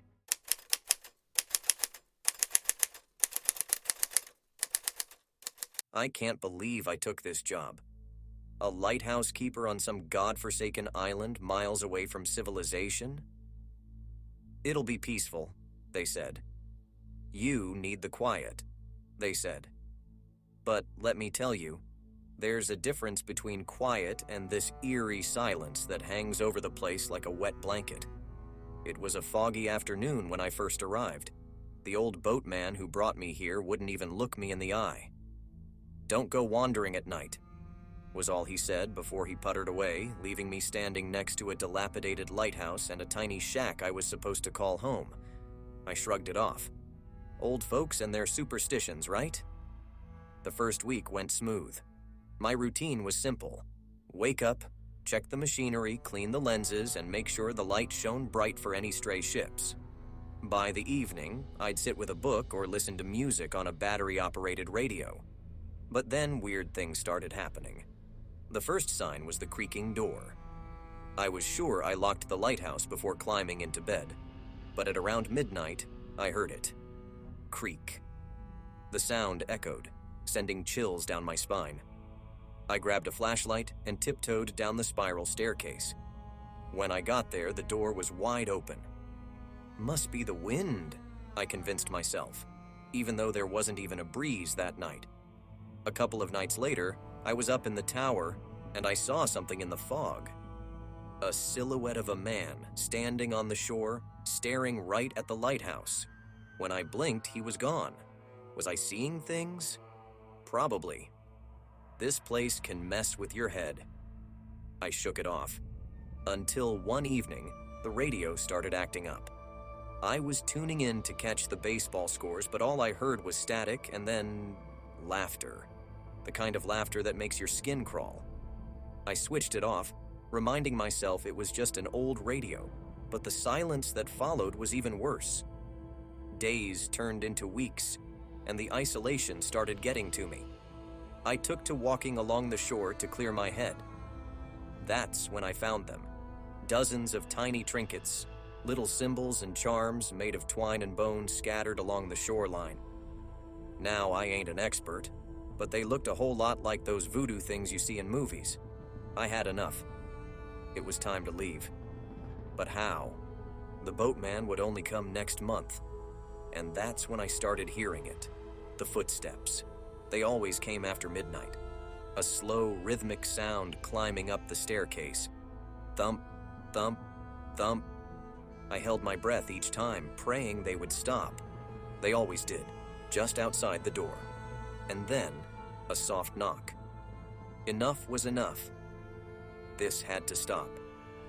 On the night I decided I'd confront whatever was out there, the footsteps returned. Closer, closer. The knock. But this time, I swung the door open, flashlight in hand. There was no one there, just the howling wind and the vast, dark sea. I couldn't sleep anymore. Night after night, the footsteps returned. The knock, the dread. It was a cycle, and it was breaking me. Until one night when I finally cracked. I heard the footsteps, and when the knock came, I yelled, "What do you want from me?" Silence. Then, from the darkness below, a voice answered, "To warn you." It was a guttural whisper tinged with sorrow more than menace. Warn me? Warn me about what? About him. Before I could ask who him was, the lighthouse went dark. Complete darkness. I fumbled for my flashlight, my heart pounding in my chest. When the beam cut through the dark, I almost wished it hadn't. There, at the bottom of the staircase, stood the boatman, his eyes devoid of life, his face twisted in a malevolent grin, and in his hand, a gleaming knife. I slammed the door shut and bolted it, my entire body shaking. But then, the light came back on. I looked out of the window, hoping he was gone. He was, but what I saw on the shore made my blood freeze. There, standing by the water, were dozens of silhouettes looking up at me as if waiting. That was a month ago. The boatman hasn't returned, and neither has anyone else. I'm stuck here, with whatever haunts this place. The footsteps still come, the knock still follows, and the figures still watch from the shore. The lighthouse is no longer a sanctuary, it's a trap, and all I can do is keep the light burning, praying for a ship that never comes, on an island that won't let me go.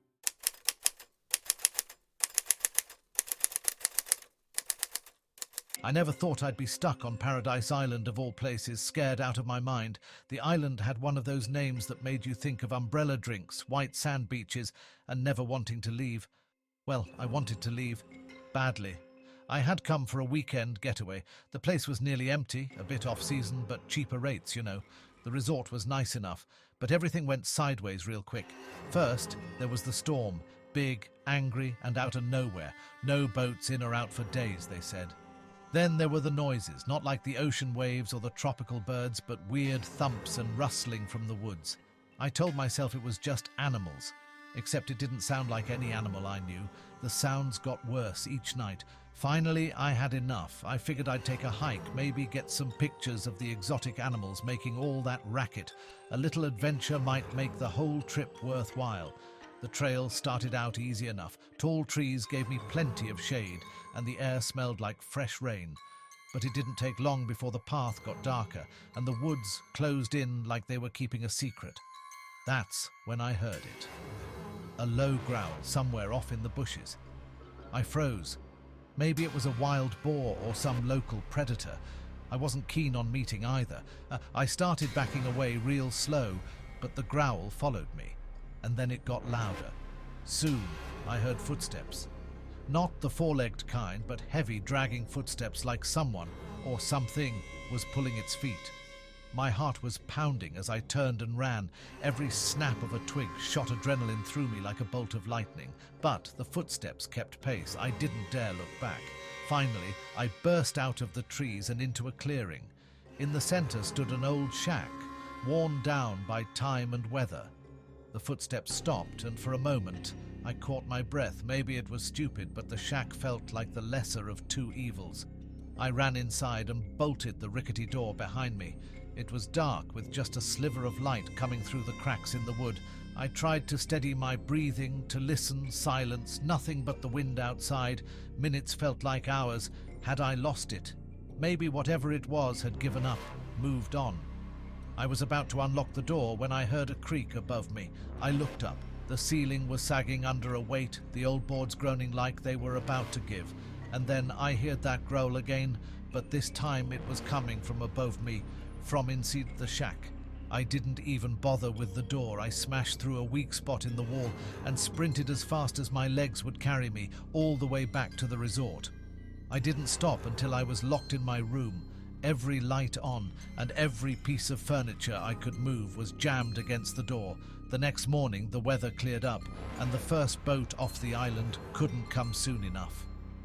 As we pulled away, I looked back at the shoreline, at the edge of the woods, and I swear I saw something move, something big slipping back into the dark trees. I don't know what's out there, and I don't ever want to find out, but one thing's for sure, Paradise Island is one place I'll never set foot on again, because some places, no matter how beautiful, are better left alone.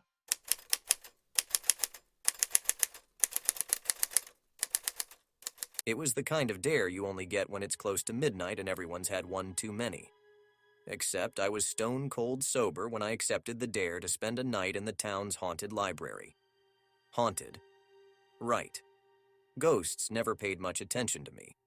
So why should I pay attention to them? The library looked like something out of a Gothic novel. Huge, ancient, with ivy crawling up its sides like it was trying to suffocate the building.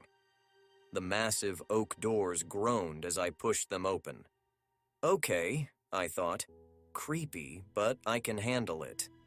The inside smelled like old books and older secrets. The shelves were jam-packed, and there was this old reading nook in one corner with velvety chairs that had seen better days. Not a bad place to bunk down for the night. I tossed my sleeping bag there and started to explore. I found myself drawn to the local history section. A book on the town's folklore seemed interesting. Why not? I figured and settled down to read. That's when the whispers started. At first, I thought I was imagining it. A soft murmur like a distant conversation. Then it got clearer, almost like someone was just around the corner. I walked down the aisles trying to find the source. Nothing. Back at the nook, the whispers started again. Fine, ghosts. You want to play? Let's play. I said out loud. No answer. Figures. My eyes caught the page where I'd stopped reading. It talked about old legends, including one about the library. Apparently, there were reports of the books speaking to people, trying to communicate something, but no one could figure out what. Well, that's reassuring, I muttered. I decided to dig a bit more, maybe find out what these ghosts were so chatty about. I took a deep breath and walked back to where I heard the whispers.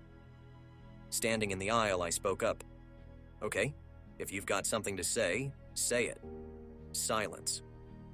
Just as I was about to laugh it off and chalk it up to my imagination, a book fell off the shelf, landing open on the floor. I stared at it, heart pounding. I bent down and picked it up, eyes going straight to a highlighted sentence where they seek the listener. A cold shiver raced down my spine. I put the book back on the shelf, now feeling like maybe I was in over my head. I went back to my sleeping bag, but didn't feel much like sleeping anymore. Stupid, stupid dare, I thought. Another hour passed, and I heard footsteps. Real footsteps. I peeked out from the nook and saw a shadow moving. It wasn't flickering like a ghost, this looked human. Curiosity getting the better of me, I followed it. The shadow led me to a hidden door at the back of the library. It was slightly ajar. My hands were shaking as I pushed it open. Stairs, going down. Do I really want to do this? I thought. Then I remembered the whispering books and the shadow and realized I needed answers. I descended. The air grew colder. I found another door, ancient and heavy. I pushed it open, and what I saw froze me in my tracks. It was a room filled with odd symbols and strange artifacts. And in the middle of it all, a figure stood, chanting something in a language I couldn't understand. I knew I should run, but my legs wouldn't move. Then the figure turned and I saw its face, or where a face should have been. There was nothing, just emptiness. Suddenly, it pointed at me and screamed, a guttural, haunting sound that shook me to my core. I finally found my legs. I bolted, flying up the stairs, through the library and out the front door. I didn't stop running until I reached my house, slammed the door shut, and collapsed on the floor, trembling. I never went back to that library. I tried to tell my friends, but they laughed it off. That's fine. They don't have to believe me. I know what I heard and saw. And sometimes, when it's really quiet, I can still hear the whispers, calling me back, reminding me that some doors are better left unopened.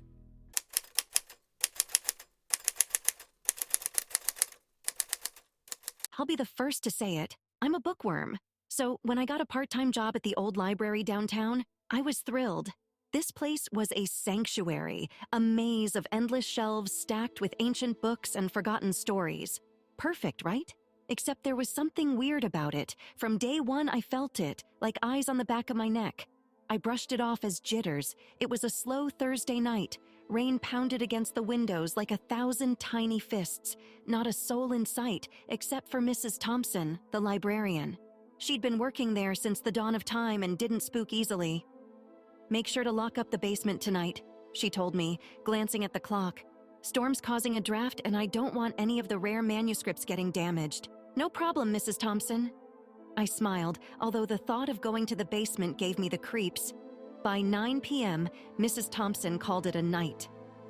"Remember the basement," she huffed as she left. Now, alone, the library felt different.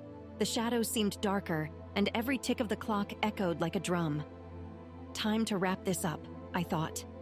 I grabbed the keys, took a deep breath, and walked towards the basement door. The moment I unlocked it, a cold breeze hit me, goosebumps covered my skin.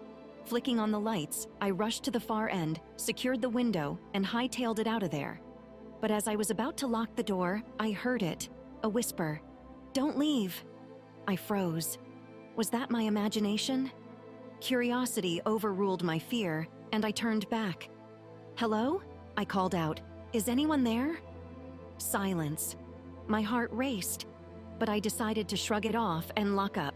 Just a wind trick, I told myself. Nothing more. Upstairs, I got busy shelving the last few books. One of them was an old leather-bound tome titled Local Legions. My hand hesitated. I knew this library had a reputation for being haunted, but come on, those were just stories, right? Flipping through the book, I found a chapter about the library. Some say the spirit of Harold, the librarian, still roams the place. Legend has it that Harold was so possessive of his books that he never left, even after death. I chuckled. A ghost librarian, huh? As I put the book back on the shelf, the lights flickered. Oh, great, I muttered. Probably just the storm. But then, the room went dark. The pitch-black darkness felt like a blanket. My heartbeat thundered in my ears. Slowly, the emergency lights flickered on, casting eerie shadows across the room. You've got to be kidding me. I fumbled for my phone, only to realize I'd left it charging at the front desk. Gritting my teeth, I started to move in that direction. That's when I saw it. A shadowy figure near the basement door. It was hunched over, almost as if reading a book. "Mrs. Thompson, is that you?" I stammered. No response. Taking small steps, I moved closer. "If this is a joke, it's not funny," I called out, my voice trembling. As I approached, the figure turned toward me. I saw its face, or rather the lack of it. My breath caught in my throat. This couldn't be real, but there it was, looking right at me. I wanted to scream, but no sound came out. Just then, the figure whispered, "Why did you leave?" I bolted. Forget the phone, forget locking up. I needed to get out. My heart pounding like a drum, I lunged for the front door, fumbling with the lock. As I burst out into the stormy night, the rain never felt so good. I never went back. They found my phone the next day, laid neatly on the front desk as if nothing had happened. Mrs. Thompson said maybe it was just the storm playing tricks, but I knew better. Sometimes, I still pass by the old library, and sometimes I swear, I can see a shadow behind the basement window, a figure hunched over reading a book, forever possessive, forever alone. But hey, don't take my word for it. The library's always looking for new part-time help. The end.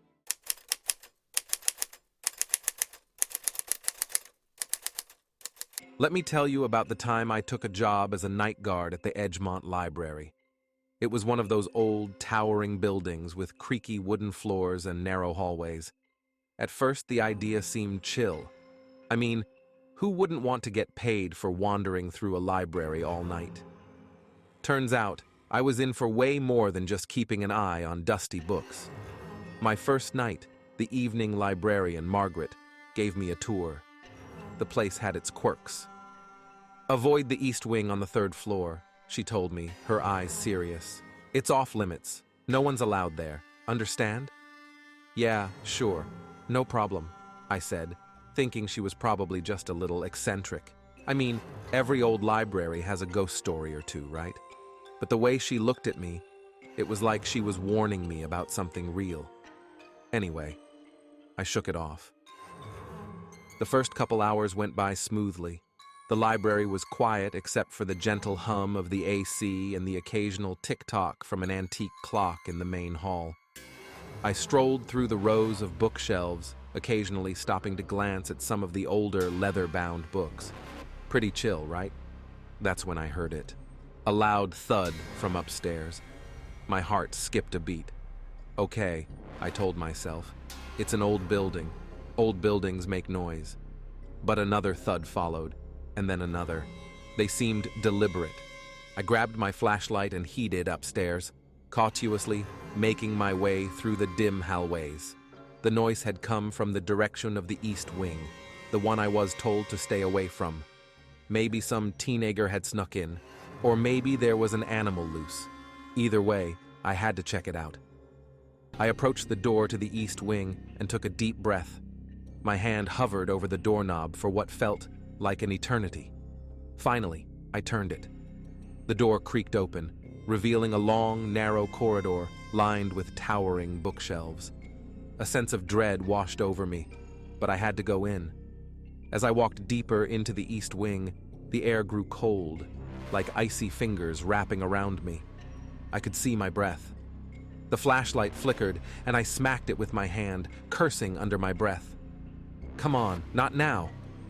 The beam of light steadied and caught the eyes of something, or someone, at the end of the corridor. I froze. The eyes disappeared into the darkness. My heart was pounding.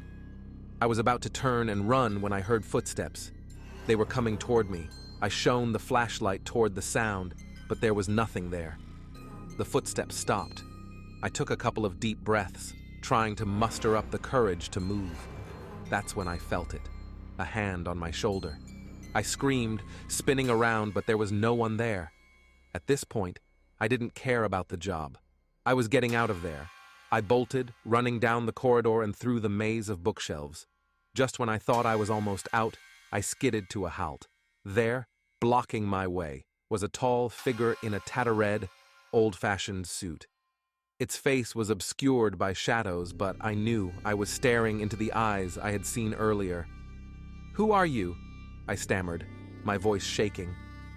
The figure stepped into the light, revealing an old, wrinkled face, almost like it was made of paper. It smiled, a crooked, unsettling grin. "I'm the librarian," it said, its voice a gravelly whisper. "You can't leave until you've checked something out." Suddenly, the shelves around us began to shake, and books flew off, pages fluttering like mad birds. They swirled around us, and I fell to my knees, covering my head. This was it. I was done for. Then, as quickly as it started, it stopped. I looked up, and the figure was gone. In its place was a single book lying on the ground. It looked ancient, its cover battered and worn. Tentatively, I picked it up. The title read, "The Last Chapter." I felt a gust of wind, and before I knew it, I was back in the main hall, the morning sun streaming through the windows. I looked around, disoriented. Had it been a dream? A nightmare? I didn't stick around to find out. As I walked out, I noticed Margaret arriving for her morning shift. She glanced at the book in my hand, her eyes widening. "You went into the East Wing, didn't you?" she said, her voice tinged with disbelief and maybe a little fear.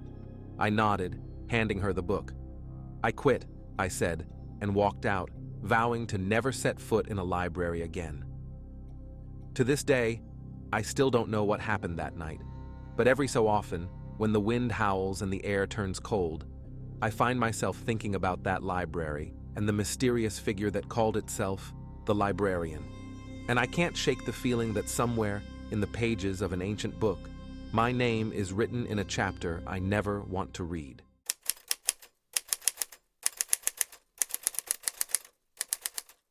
I was never much for small towns. Too quiet, too creepy. So when I moved to Greenwood for a job at the local paper, I wasn't thrilled. But hey, a job's a job, right? Greenwood seemed all right at first. Sure, the town was a bit too fond of its own history, and yeah, the folks were a touch too friendly, but it was livable. Well, it was until the missing pet posters started popping up. It began with Mrs. Thompson's cat, Paws, a cute little thing that had a knack for sneaking into everyone's garden. One day, Paws didn't come home. Mrs. Thompson was devastated. She made these really sad posters with a picture of Paws wearing a Christmas hat. They were everywhere, on lampposts, in shop windows, even at the gas station. Days turned into weeks, and more pets disappeared. A parakeet, a beagle, 2 turtles. Yeah, turtles. Who kidnaps turtles? The town was buzzing. Was it a predator? Some crazy pet napper? The mayor held a town meeting, and folks came up with all sorts of wild theories.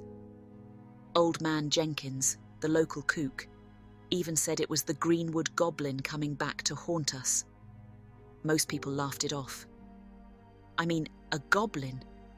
Seriously? Then people started noticing something strange about the big oak tree at the town square. The one that had been around since forever and was the centerpiece of every Greenwood festival. It looked ill. Its leaves were turning an awful shade of brown, and its bark had an eerie, darkened hue. People said it was just a disease, but the tree seemed to be decaying at an unnaturally fast pace. Intrigued, and with nothing better to do, I decided to write a story about it. I started by talking to the town's tree expert, Dana. She was in her late 50s, gruff but kind. We met at the square, right under the dying oak. "It ain't natural," she said, examining a leaf. "I've never seen anything like it. It's as if the tree is rotting from the inside." "Is that even possible?" I asked. She looked at me, her eyes serious. "I've heard stories, legends really, about trees feeding off the life force of living beings. But that's all nonsense, of course." My reporter senses tingled. "Stories? Like what?" She hesitated. "Look, you're new here. There are things about Greenwood you don't know, things that are better left buried." "But what if it's connected to the missing pets?" I pressed. She sighed. "Fine. But keep this between us. They say that back in the 1800s, Greenwood was home to a witch. She was accused of using dark magic to drain the life from animals and plants. The townspeople hung her on this very oak, and ever since, the tree has had a peculiar energy. Come on, Dana. Witches. Really?" She shrugged. "I warned you it was nonsense, but you wanted to know, so there it is." That night, I couldn't get the story out of my head. What if the legend was true? What if the tree was somehow linked to the missing pets? I decided to do some late-night sleuthing. I grabbed my flashlight and headed to the town square. It was past midnight. The square was deserted, the only sound the rustling of leaves. I reached the oak and shone my flashlight on its trunk. What I saw made me gasp. There was a hollow at the base, big enough for a person to crawl through. My heart pounding, I got on my knees and peered inside. The hollow was deeper than I expected, extending into darkness. But what really caught my eye was the inside of the hollow. It was covered in deep scratch marks, as if something, or someone, had clawed at it frantically. Then I heard it. A faint, guttural growl coming from deep within the hollow. I froze. The growl grew louder, closer. My hand shook, my flashlight flickered. And then, a pair of glowing eyes appeared within the hollow, staring right at me. I bolted. I ran as fast as I could, not looking back until I reached my front door. Panting, heart still racing, I locked myself in. The next morning, the mayor announced that the oak would be cut down. "For safety reasons," he said. But I saw Dana in the crowd, and the look she gave me said it all. We both knew the real reason. Within hours, the mighty oak was reduced to a stump. Pets stopped disappearing after that. The town returned to its peaceful, cheery self, as if nothing had happened. But Dana and I never spoke of it again. Some secrets are better left buried. And as for me, I got my front page story, although I left out a few details. Let's just say Greenwood and I now share a secret, one that I have no intention of uncovering again. Because every time I pass that stump in the town square, I can't help but wonder what was lurking inside that hollow, and more importantly, where it is now.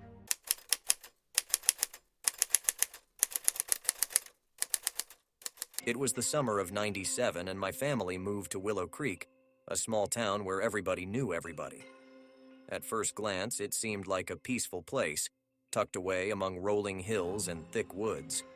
The kind of place where kids ran around barefoot and no one locked their doors. But something felt off from the moment we arrived. My little sister Sarah noticed it too. She whispered to me one night, "Do you ever feel like we're being watched?" I thought she was just scared of the new place. "You'll get used to it," I said, though I couldn't shake the feeling she might be onto something.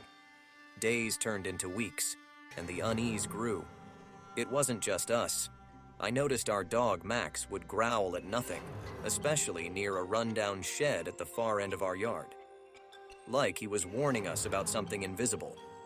One day, I saw Mr. Thompson, our next-door neighbor, near the shed. He looked tense, almost like he was guarding it. When he caught my eye, he just nodded and said, "Stay away from that old thing, son. Got hornets' nests and such." I found that weird because Max never went near hornets but seemed more afraid of the shed itself. That night, I asked my dad about it. He shrugged. It's just an old shed, Matt. Probably full of junk from the previous owner. Something in me snapped. Maybe it was the constant feeling of being watched, or maybe the rumors the kids at school whispered. About a road that wasn't on any map. A road that people vanished on. A road they said was somewhere near my home. I had to find out what was going on. That night, I waited till everyone was asleep, took a flashlight, and made my way to the shed. Max followed me, his ears flat against his head like he wanted to tell me it was a bad idea. But I had to know. The lock on the shed was rusty but gave way easily enough. Inside, it smelled like damp wood and old soil.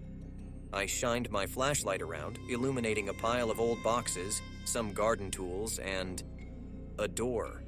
A door? In a shed? A cold breeze swept through the gaps in the wood, making me shiver. Max whimpered but didn't move. Something was telling me to turn back, but my feet moved on their own. I walked up to the door and touched the handle. It was ice cold. I turned it. The door opened to a dark tunnel, not the outside world like it should have. I couldn't see where it ended, but at this point, there was no turning back. Max stayed at the entrance, his eyes pleading, but he didn't follow me as I stepped inside. The tunnel felt like it went on forever. My flashlight barely pierced the darkness. Finally, I reached the end and another door stood in front of me, but this one was different.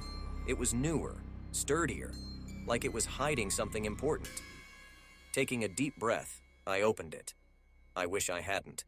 I stepped into what looked like another world. The sky was dark red, and the ground was barren. In the distance, I saw what looked like people, but they were distorted, twisted, wrong. Before I could take it all in, a sound echoed through the air. A growl, but not one a human or an animal could make. I turned around, and my heart stopped. A creature stood between me and the door. It looked like a wolf, but much larger, with eyes that glowed like burning coal. It advanced slowly, saliva dripping from its jaws. I backed away, but tripped over something and fell. My flashlight flickered off. Just as I thought I was done for, I heard a furious bark, and the creature yelped in pain. Max! He'd followed me. The flashlight flickered back to life, and I saw Max biting the creature's leg. Using that moment, I scrambled to my feet, dashed through the door, and slammed it shut. Max followed me, limping but alive. I locked the door and ran back through the tunnel, not stopping till I was back in the shed. I bolted it shut, gasping for air. The next morning, I found Mr. Thompson standing near the shed, staring at it like he knew. He caught my eye and smiled, but it wasn't a friendly smile.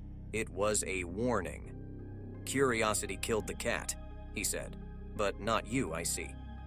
I avoided that shed and Mr. Thompson after that. We moved away a year later, but the memories stayed. I never told anyone, not even Sarah, what happened. Some secrets are best left buried. But I never forgot. Especially the night I saw the exact same creature from that other world. A creature that should not exist, painted on an ancient mural in a museum. Under it, the caption read, "Guardian of the Unseen Road." And so, I wonder, did I escape? Or am I still on that road, just waiting for the unseen to catch up?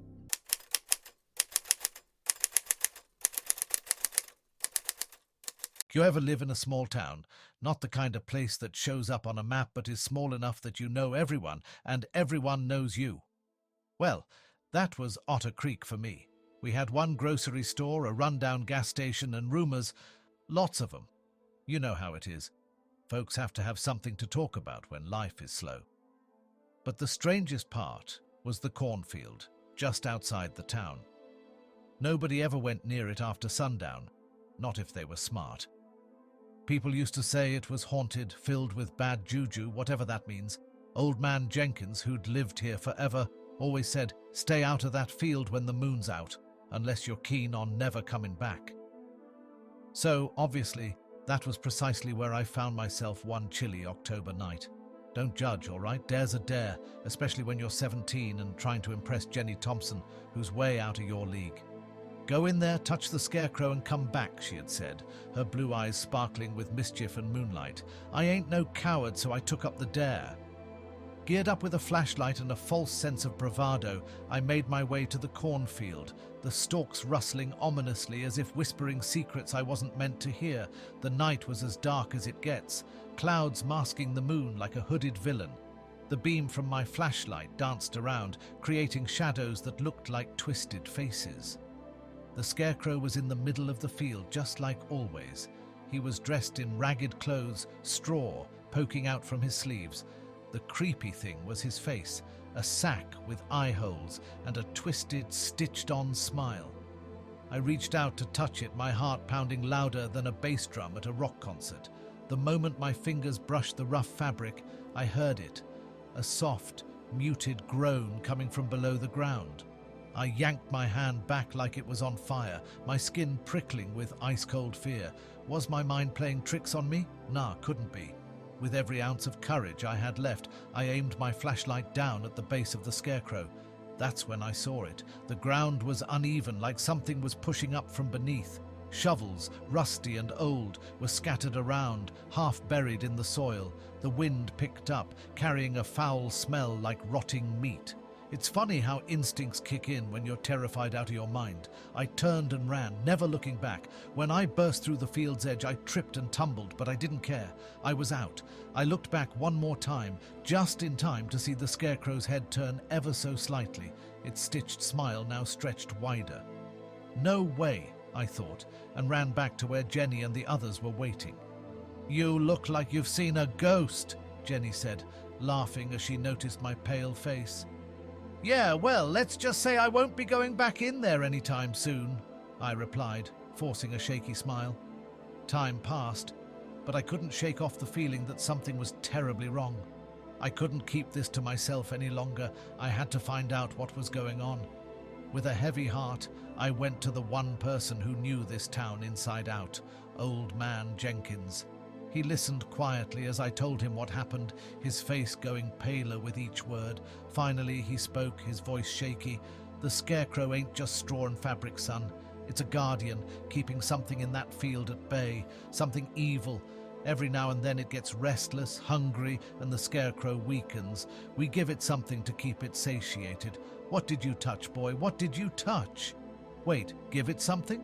Like what?" I asked, feeling my stomach churn. He looked at me with mournful eyes. "Like secrets, boy. Every town's got 'em, and Otter Creek is no different. People confess their darkest deeds, write 'em down, and bury 'em there. Makes 'em feel better, like they're feeding their guilt to something that'll keep it locked away forever." I couldn't believe it. Our sleepy little town was feeding a monster. "Why don't you just leave? Move the town?" I asked, bewildered. "We're bound here, just like that thing is. Running away won't change it. All we can do is keep it where it belongs and pray that someone like you doesn't set it free." That night, I went back to the cornfield, armed with my darkest secret, scribbled on a piece of paper. I felt its presence, that looming hunger, as I buried my secret among the rest. The scarecrow's head tilted as I stepped away, its smile no longer twisted but almost thankful. So, if you ever find yourself in a town like Otter Creek, where everyone knows everyone and where rumors are as common as old boots, just remember some secrets are best left buried, and whatever you do, don't go into the cornfield after sundown. You might just end up leaving a piece of yourself behind.